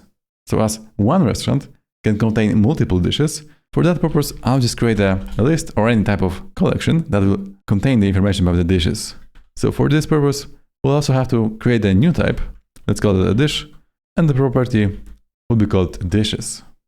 And again, as we are using non-nullable setting in this module, I'll just create or initialize a new empty list of dishes for our restaurant. But one more thing that we'll have to add to the restaurant is some kind of identity, which will be a unique identifier, which will help us to actually get the correct restaurant. For example, whenever we are going to update the restaurant details, delete the restaurant, or add any dishes to a given restaurant. So for that purpose, I'll maybe just insert a new int value of ID, but this as well could be a GUID. It is actually up to us which type of the identity we want to specify for a given entity. So maybe let's go ahead and create this address class. So I'll just copy the name of this class and create a new file in the entities folder. And again, I'll just remove the unused namespaces and convert this file to a namespace scoped file. And for the address class, let's create some properties. And as the address is nullable on the restaurant entity, here again, I also want to specify some nullable properties of, let's say, city, street, and postal code like this. And now you might wonder, do we want to add this identity property to the address in the same way as we did for the restaurant? Well, we could, but as the address is already connected to the restaurant, then by getting to the certain restaurant, we'll have the information about the address as well. Unless for whatever reason, we wanted to specify the address as a separate entity and also as a separate table inside of our database, we could add this ID property to the address as well. But in our case, we just want the address to be some kind of a encapsulated properties for the restaurant. Right, so having the restaurant and address classes defined, let's go ahead and create the last one, which will be just called dish. So here again, let's remove the namespaces. Let's create it as a public class. And first of all, let's specify the identifier as you would like to, in the future, modify a given dish, for example, by changing its price. So a unique identifier also will be needed on the dish entity. And besides that, I will specify the name of a given dish. This will be a required property. So I will add this default statement so that the compiler will not warn us during the implementation. Also, I will add the definition of the description and maybe a price for a given dish. So let's call it a price as a decimal value, which will be the last property inside of our dish entity. Right, so we have created three entities. The main one is obviously the restaurant entity, which contains the information about its name, description category, information whether it has delivery or not. We have some optional contact information and also an optional address and also a list of dishes for a given restaurant. We have prepared our solutions architecture Now let's think a bit of the infrastructure layer, as almost every application has to store the saved information in some type of persistent memory in order for it to function properly. Such persistent memory is most often a database, and in the case of .NET projects, the most common choice is the Microsoft SQL database. After selecting the database for our application, we still need to decide how we'll communicate with it. We could obviously write a plain SQL queries and commands to first of all create the database schema and then to insert, update, delete or retrieve the data, but this approach might be a bit cumbersome as you would have to first of all learn SQL and then somehow plug it into our code properly. Instead, to solve this issue, we might use Entity Framework, which is a .NET library that allows us to create C# classes on the basis of which tables in the database will be created. It means that we'll be able to map the database schema to some concrete types in our solution and also write C# link queries to query the database without the need of using plain SQL. Entity Framework will do that for us. Sounds great, doesn't it? Let's briefly discuss how Entity Framework is able to do that, and later on we'll use it in our solution. So let's imagine that we have some class defined as user with the ID property as a GUID, full name and email as a string properties in C# class, and by using Entity Framework, this could be mapped to a simple users table on the database side with 3 columns, ID, email, and full name. And as you can see, the corresponding types from the C# property, so GUID, is corresponding to the unique identifier on the database side, and a string is nothing else but an varchar on the database side. So by using Entity Framework, we'll be able to map C# classes into database tables, and the column data types will be matching our property types inside C# classes. So having the tables defined as C# classes, then we'll be able to use some kind of a database context and query the tables that will be a special type of collection inside of our C# code. And on top of them, we'll be using the link queries just as with a standard collections in C#, for example lists, by using the where method to filter out the results for which the full name will be equal to, for example, John Doe. And this statement in C# code will translate into select statement from the user tables, getting the ID, email, and full name, so all of the properties for the user entity, with the predicate where the full name is equal to John Doe.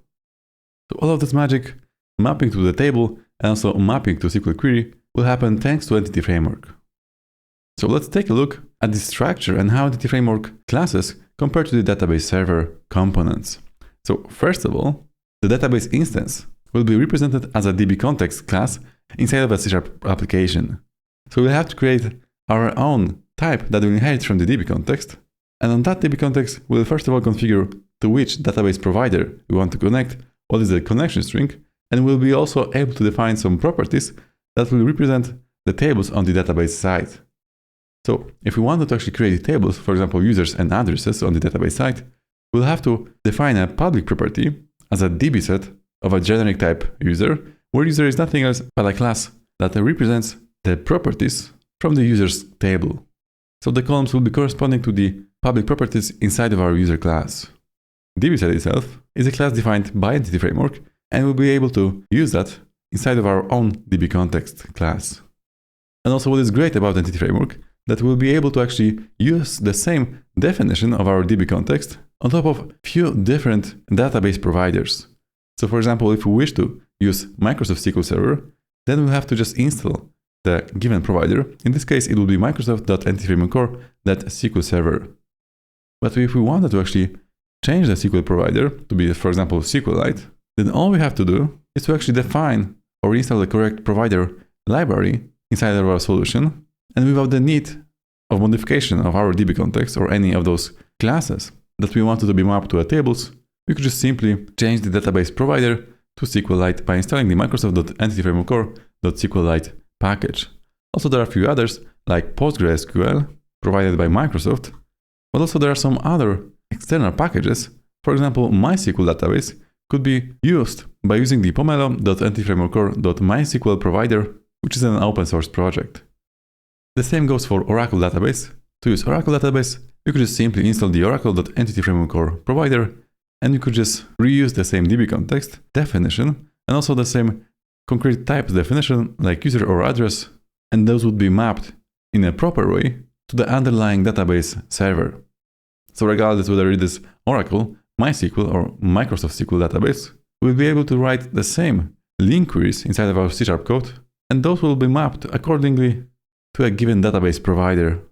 So having that in mind, let's see how can we install Entity Framework into our solution.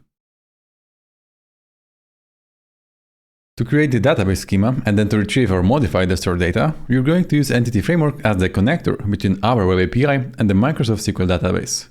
This is the part of the solution infrastructure, so to add Entity Framework to the infra module, you can install the corresponding Entity Framework version to it, either by using the CLI command, .NET add package, microsoft.entityframeworkcore.sql server, with the version 8.0 as we are using .NET 8 in this project. Or I can just use the NuGet package manager inside my Visual Studio solution. So by right-clicking on the infrastructure module, I can just go to manage NuGet packages. And here in the browse section, I'll just specify the name of the package. So let me just type in Entity Framework and search for the SQL Server Provider version. So having this selected, let me just go ahead and install this to the infrastructure module by accepting the terms. And after a while, if we check the restaurants.csproj file, here we should have reference to the Entity Framework in the SQL Server version added as a reference. Alright, so now we'll be able to actually add some classes that will represent the database on the SQL side by adding a custom class that will inherit from the DB context, which is a class available through the Entity Framework or package. So maybe to the infrastructure project, I'll add a new folder. Let's call it maybe persistence. And inside this persistence folder, I'll just create a new restaurants DB context class. And as I mentioned previously, this has to actually inherit from the DB context class available in the Microsoft Entity Framework Core namespace. So having this namespace added to this file, let me just actually convert it to file scope namespace. And inside of our restaurants DB context class, we'll be able to first of all define what DB sets do we want to include inside of our DB context. And those DB sets, as we already know, will then represent the tables inside of the SQL database side. So here, maybe first of all, let's create an internal property, as our class will be internal, so there's no point of making it public. And as a type, I'll just specify that it is going to be a DB set. And here as a generic parameter, I'll have to specify the type of our class that will be then represented inside of the SQL database. So maybe first of all, I'll just specify that I want to create a table for the restaurants, and I will call this property as restaurants, and this name will actually be reflected as the table name on the SQL database side. So in the same manner, I'll create a second DB set for the dishes, as dishes also are going to have their own table on the SQL database side. And as you already know, here in the restaurant, we also have address, but we actually don't want to create addresses as a separate entity on the database side. We would rather have them included inside of the restaurant itself. So in a minute, we'll see how can we configure that behavior inside of Visual Studio using Entity Framework. Alright, so we have defined two DB sets that will be mapped to a table, restaurants and dishes on the database side. Now we also have to configure the connection to our SQL database server. So to do that, we'll have to override a method that is called onConfiguring that takes DB context options builder. And on this option builder object, you can use the following method. So first of all, as we are using the SQL database side, we can invoke the extension use SQL server, into which we'll have to specify the connection string as a string value. I have already prepared one, so let me just paste the value here.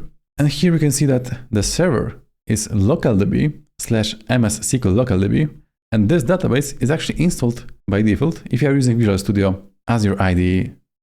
The other option would be to actually install explicitly the SQL Server instance on your machine, for example, the Express version or the full MS SQL Server database.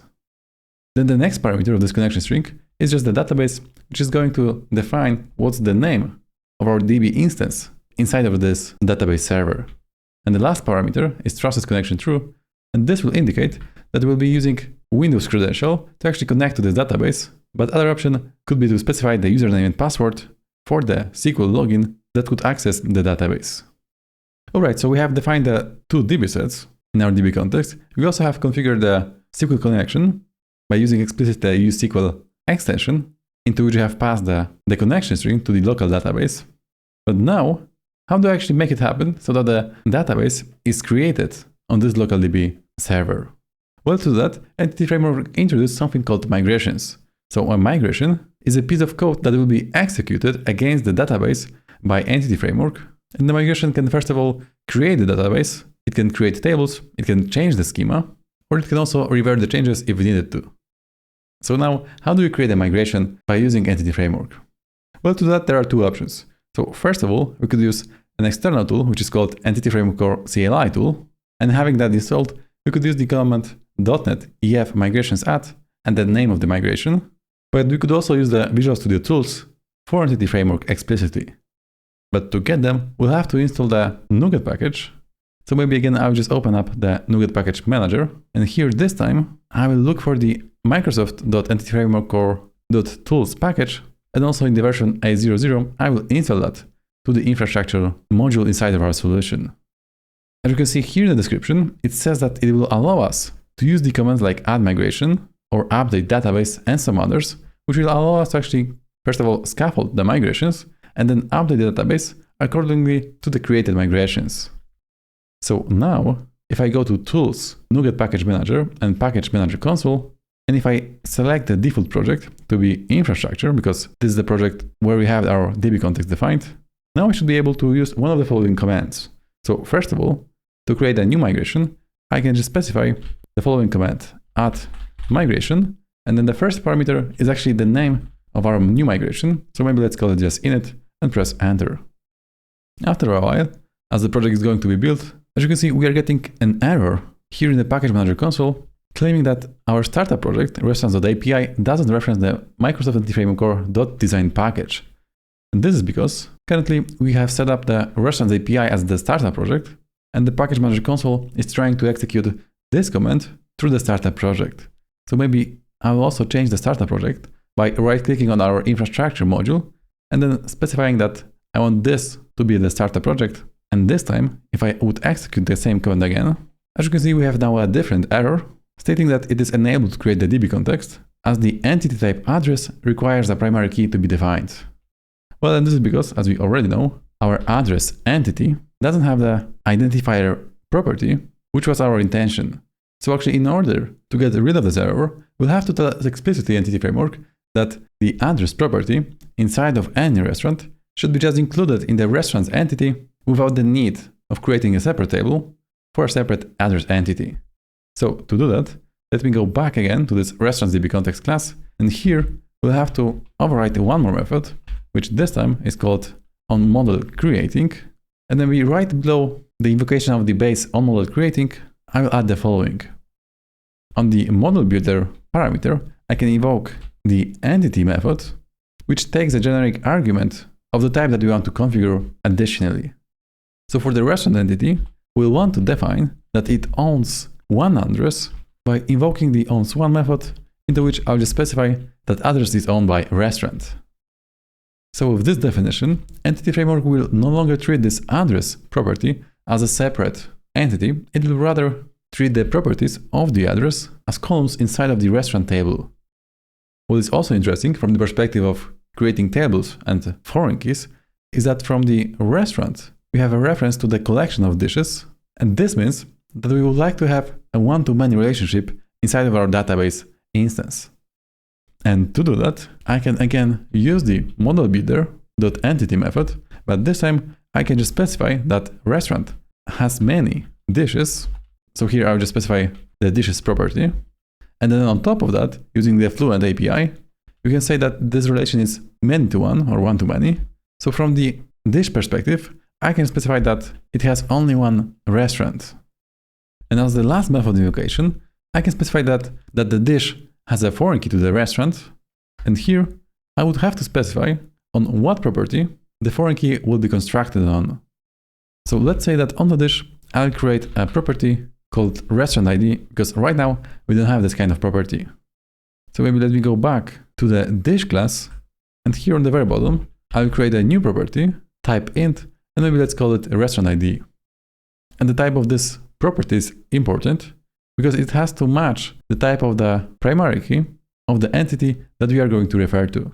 So if restaurant ID would be a type of GUID, then the restaurant ID property on the dish will also have to be a GUID to properly match to a column that will be a foreign key inside of the database. Right, so this should be the bare minimum configuration for the entity framework so that it should be able to create a database schema based on our entities and on our restaurant DB context, DB sets definition. So last time, let me open the NuGet package manager console and again execute the command add migration init. And this time, as you can see, we are getting no exceptions. And what is more, here in the infrastructure layer, there's a new folder created by Entity Framework and added to our solution, which is called migrations, in which we have two files. The first one is the migration file, and the second one is the model snapshot file. So maybe first of all, let's briefly discuss what is the migration file. Well, as you can see, it's called init, so it's just the name that I have given it as a parameter to the add migration command. And inside of this class, we have two methods, up and down. The method up will be executed whenever we are actually applying the migrations against the database instance. So here we have some methods that will tell the Entity Framework to create a table called restaurants. And as you can see, we have the definition of this table, and this will be mapped from the restaurant entity properties into restaurants table columns.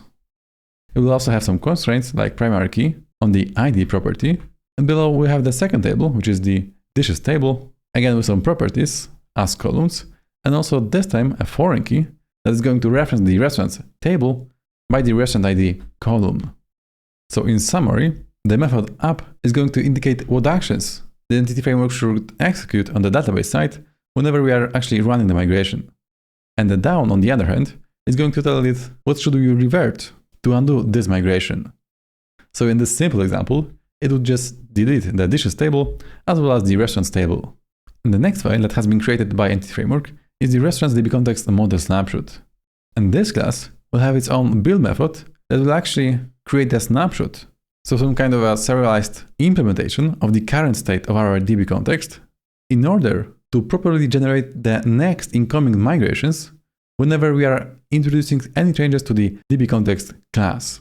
So let's imagine that we are going to extend the already existing restaurant entity by adding some more properties. Then this model snapshot would compare the current version of the restaurant entity to the one that is actually defined in this method.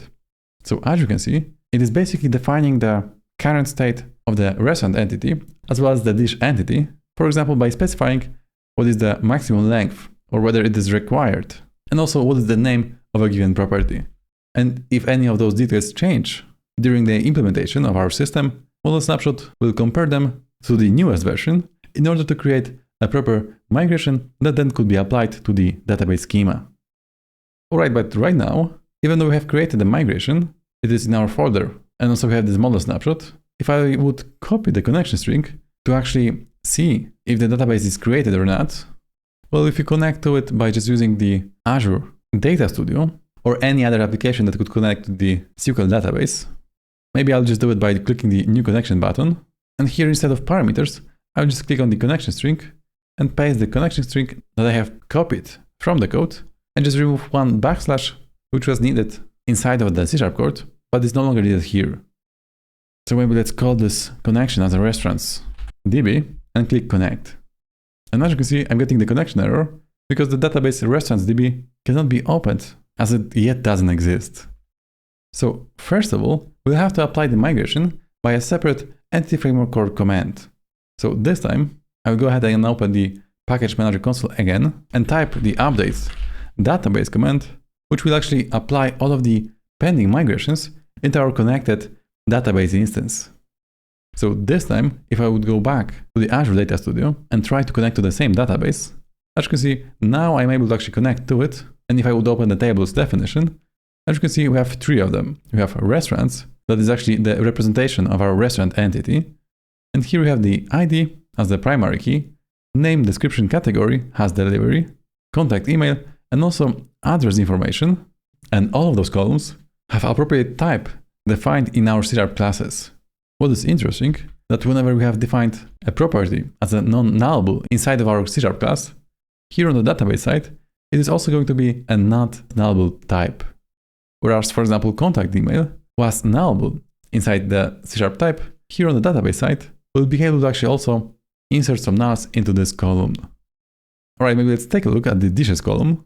And again, here we have the ID, the name and description, the price, and the restaurant ID, which is a foreign key to the restaurant table. And the last table that is automatically generated by Entity Framework is the table called EF migrations history.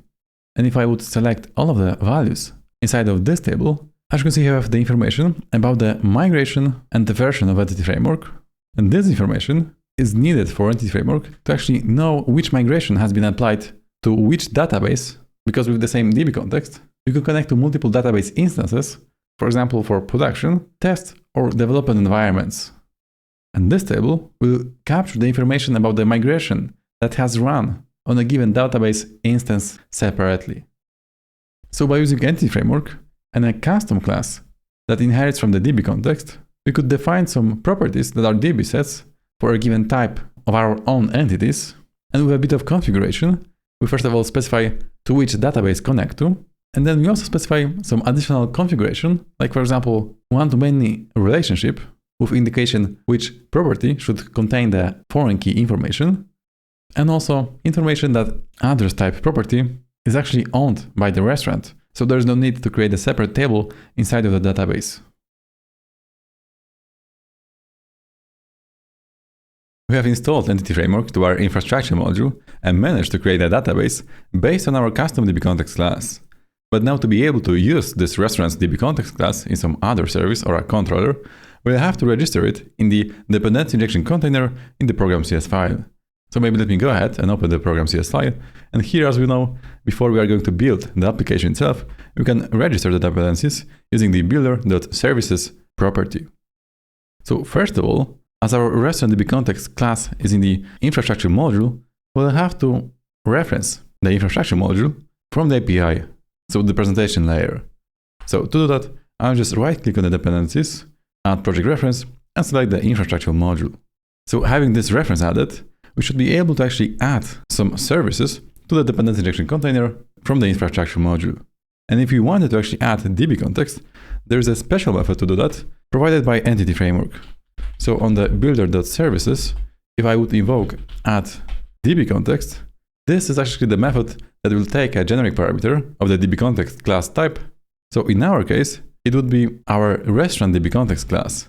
But as this class is internal, it will not be visible here. So if I would try to add it in this way, as you can see, this type is not found as it is not visible outside of the infrastructure module.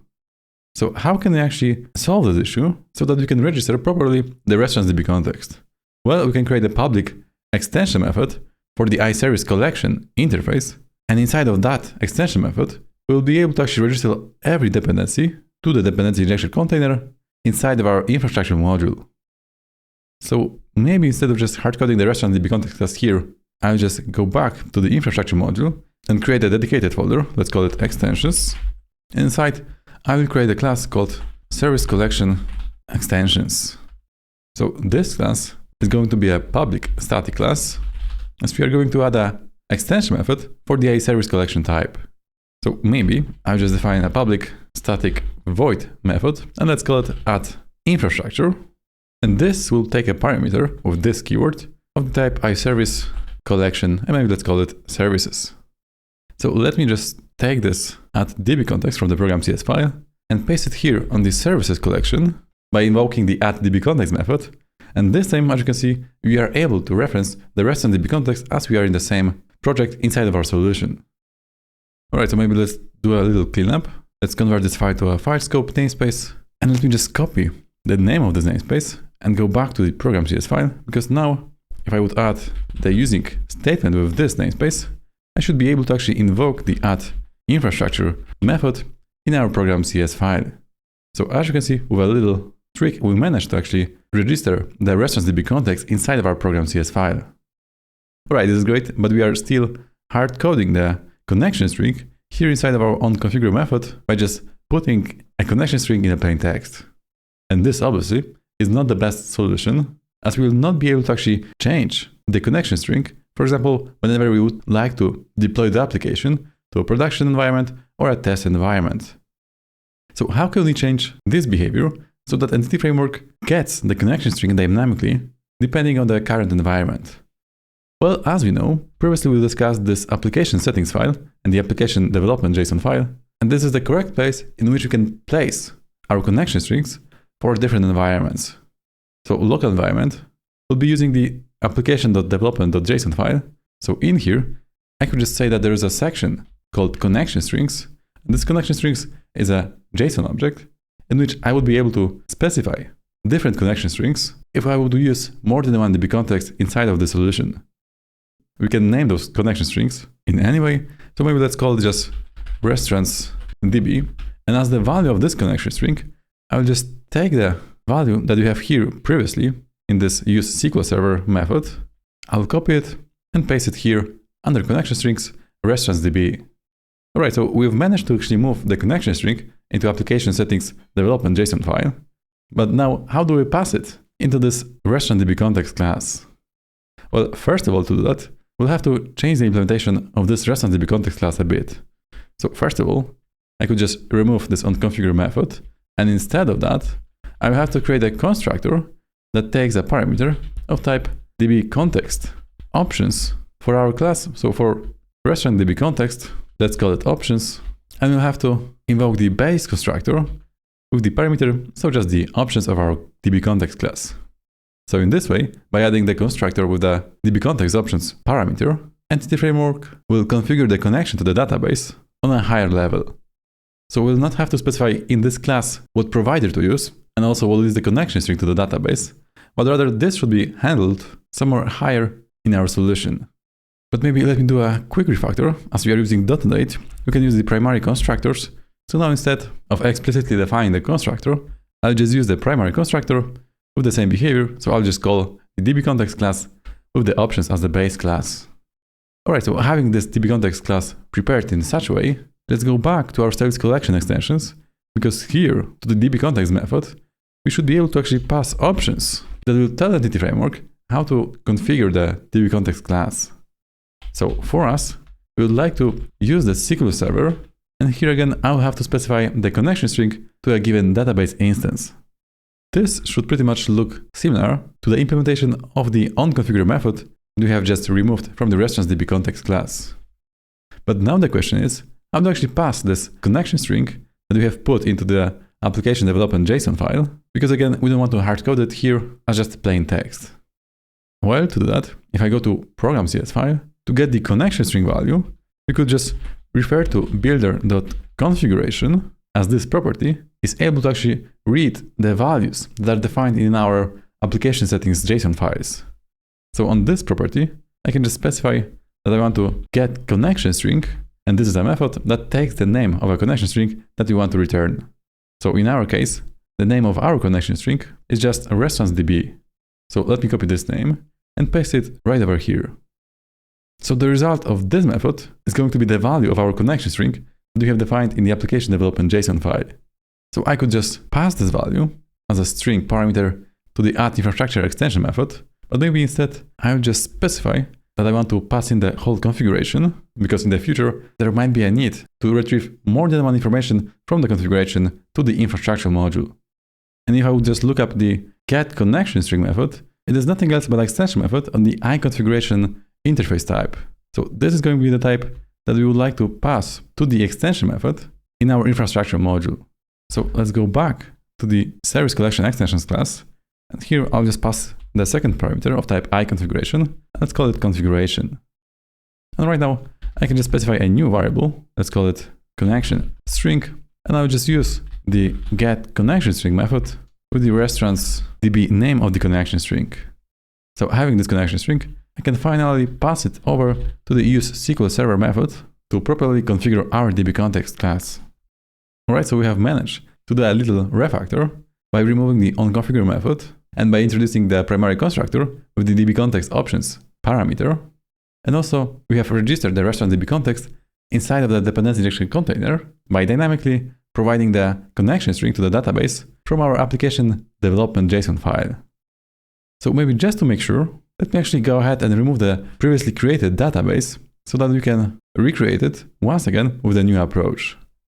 So I'll just connect to the localDB MS SQL localDB server. Let me find the restaurants.db instance. And here inside Azure Data Studio, I will just click on the delete button. I will close all connections and also delete the backup by clicking the drop button. Alright, so if I would refresh the databases on the localDB server, as you can see, there is no longer this restaurants.db instance. So going back to our project, as you remember, to actually run the existing migrations, we have to open up the package manager console and just insert the update database command and press enter. But this time, as we have moved the connection logic to the program.cs file, we'll have to set up the restaurants API project as the startup project and try to run this command again. But now, even though, we are yet getting another error. So this time it states that our startup project, restaurants.api, doesn't reference the entityframework.core.design. So this package, as you already know, is provided by the entityframework.core.tools package that we have previously installed in the infrastructure module. But even though we are now referencing the infrastructure module from the presentation module, Entity Framework requires this package to be directly added to our presentation module if we wanted to actually run the migrations in this approach. So here in the restaurants.api CS profile, I will create a new item group and add the reference to the entityframework.core.tools package. So this time, if I open up the package manager console and run the update database command again, as you can see here in the console, we are even getting some logs about creating the migration, for example, by defining the restaurant table or the dishes table in the create table statement. So without any errors, if I would go back to the database instance, this time the restaurant.db instance is here again with the 3 tables as we had previously. In various types of applications, we want some data to already exist in the database before the first launch of the application. Typically, these are some data, for example, displayed in the application as drop-down values, or simply data that are necessary for us to be able to create a more complex object based on them. This mechanism, which ensures that data will exist before the first use of the application, is called seeding. In our case, we don't need to add data to dropdowns or as the base objects, but maybe just to learn the seeding mechanism, I'll add an example restaurant to our database in the seeder. So to do that, let's create a dedicated class that will be responsible for restaurant seeding. So maybe in the infrastructure module, I will create a new folder, let's call it seeders, and inside I will create a new class called restaurant seeder. And this class is going to insert some data to the database if there is none in the restaurants table. So first of all, I'll just remove the unused namespaces and convert this to file scope namespace. And to be able to access the database, I'll have to inject the restaurant.db context class through a constructor. And for that, I can of course use the primary constructor. So maybe here, as a parameter to this class, I will pass the restaurants DB context. And maybe let's call this parameter as just DB context. All right, here, inside of the restaurant seeder class, let's assume that we'll have some public method called seed, and maybe I'll make it asynchronous. So let's define it as an async task seed. So first of all, inside of this seed method, I will have to check whether we are even able to connect to the database by using the DB context. Then on the property database, we can check if we can connect to the database by just invoking the canConnect or canConnect async method. So maybe I'll just use the canConnect async and add the await keyword before the invocation. So once we are able to actually connect to the database, now we can check whether there are some data already in the restaurants table or not. So to do that, I'll also create a separate if statement.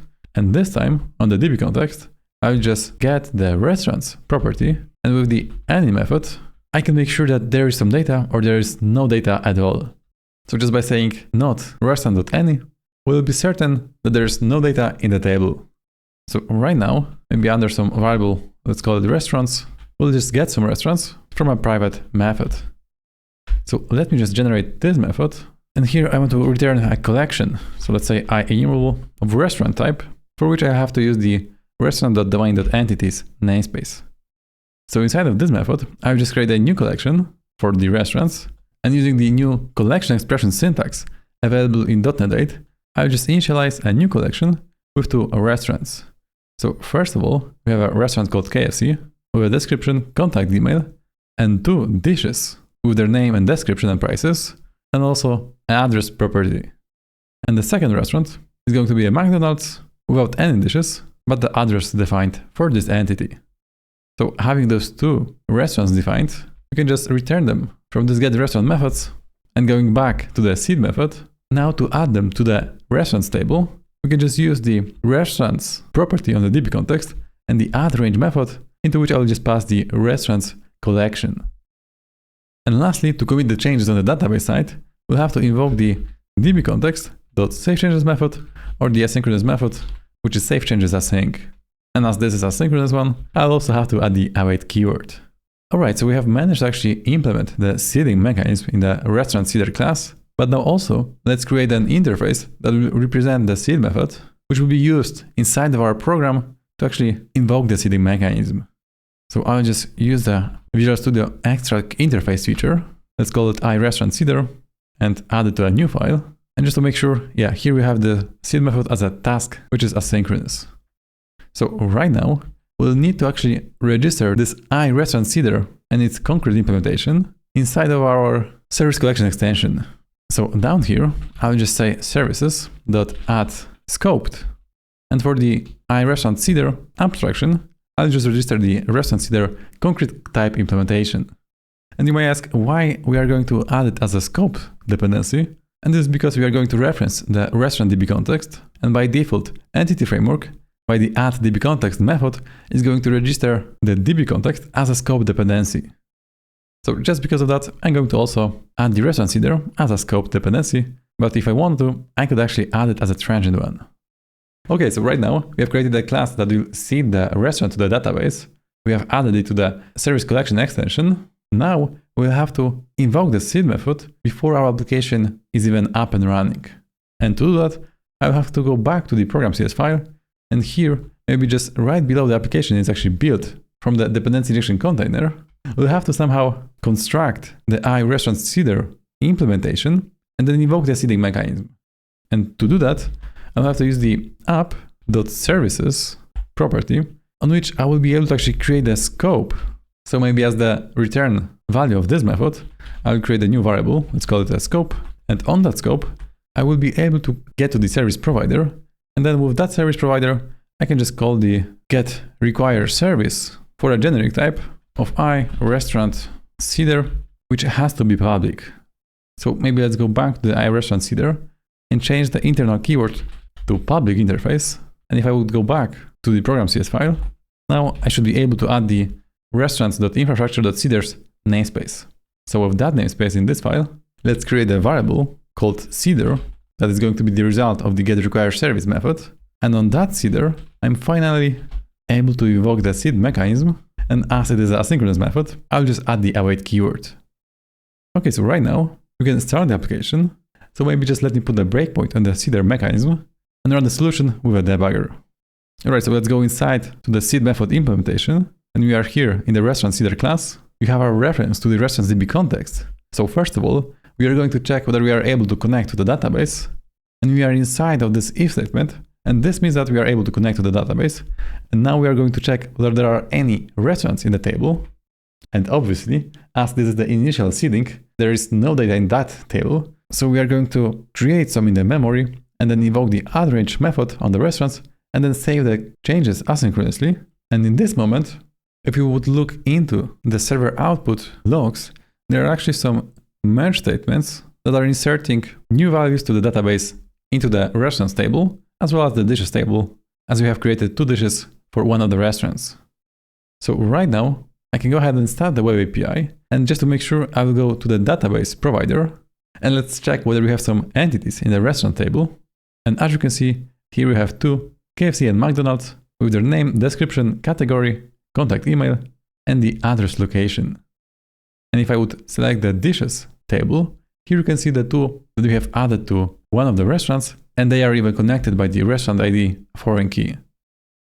So in this way, by using a dedicated class for the seeding mechanism, we are able to connect to the database, add some entities to the restaurant table, and in the program.cs file, before the application even runs, we are able to actually invoke the seeding mechanism so that there is some data before the initial run of the web API application. Over time, every application is developed more and more, and therefore the data model it uses changes with it. So now with the knowledge that we have gained up to this moment, we should be able to solve the following practical exercise. Create an apply migration that will extend the dish entity with a new nullable int kilocalories property. So first of all, add this new property to the dish entity, then create and review the migration with the new changes. Next, apply the migration to the database, And at the last step, make sure that the migration has been carried out properly on the database side, which means that on the dish table, there should be a new column with the kilocalories as an optional numerical value. So if you want to give this exercise a try, stop this video and then come back to see my solution. Alright, so I will just go back to Visual Studio.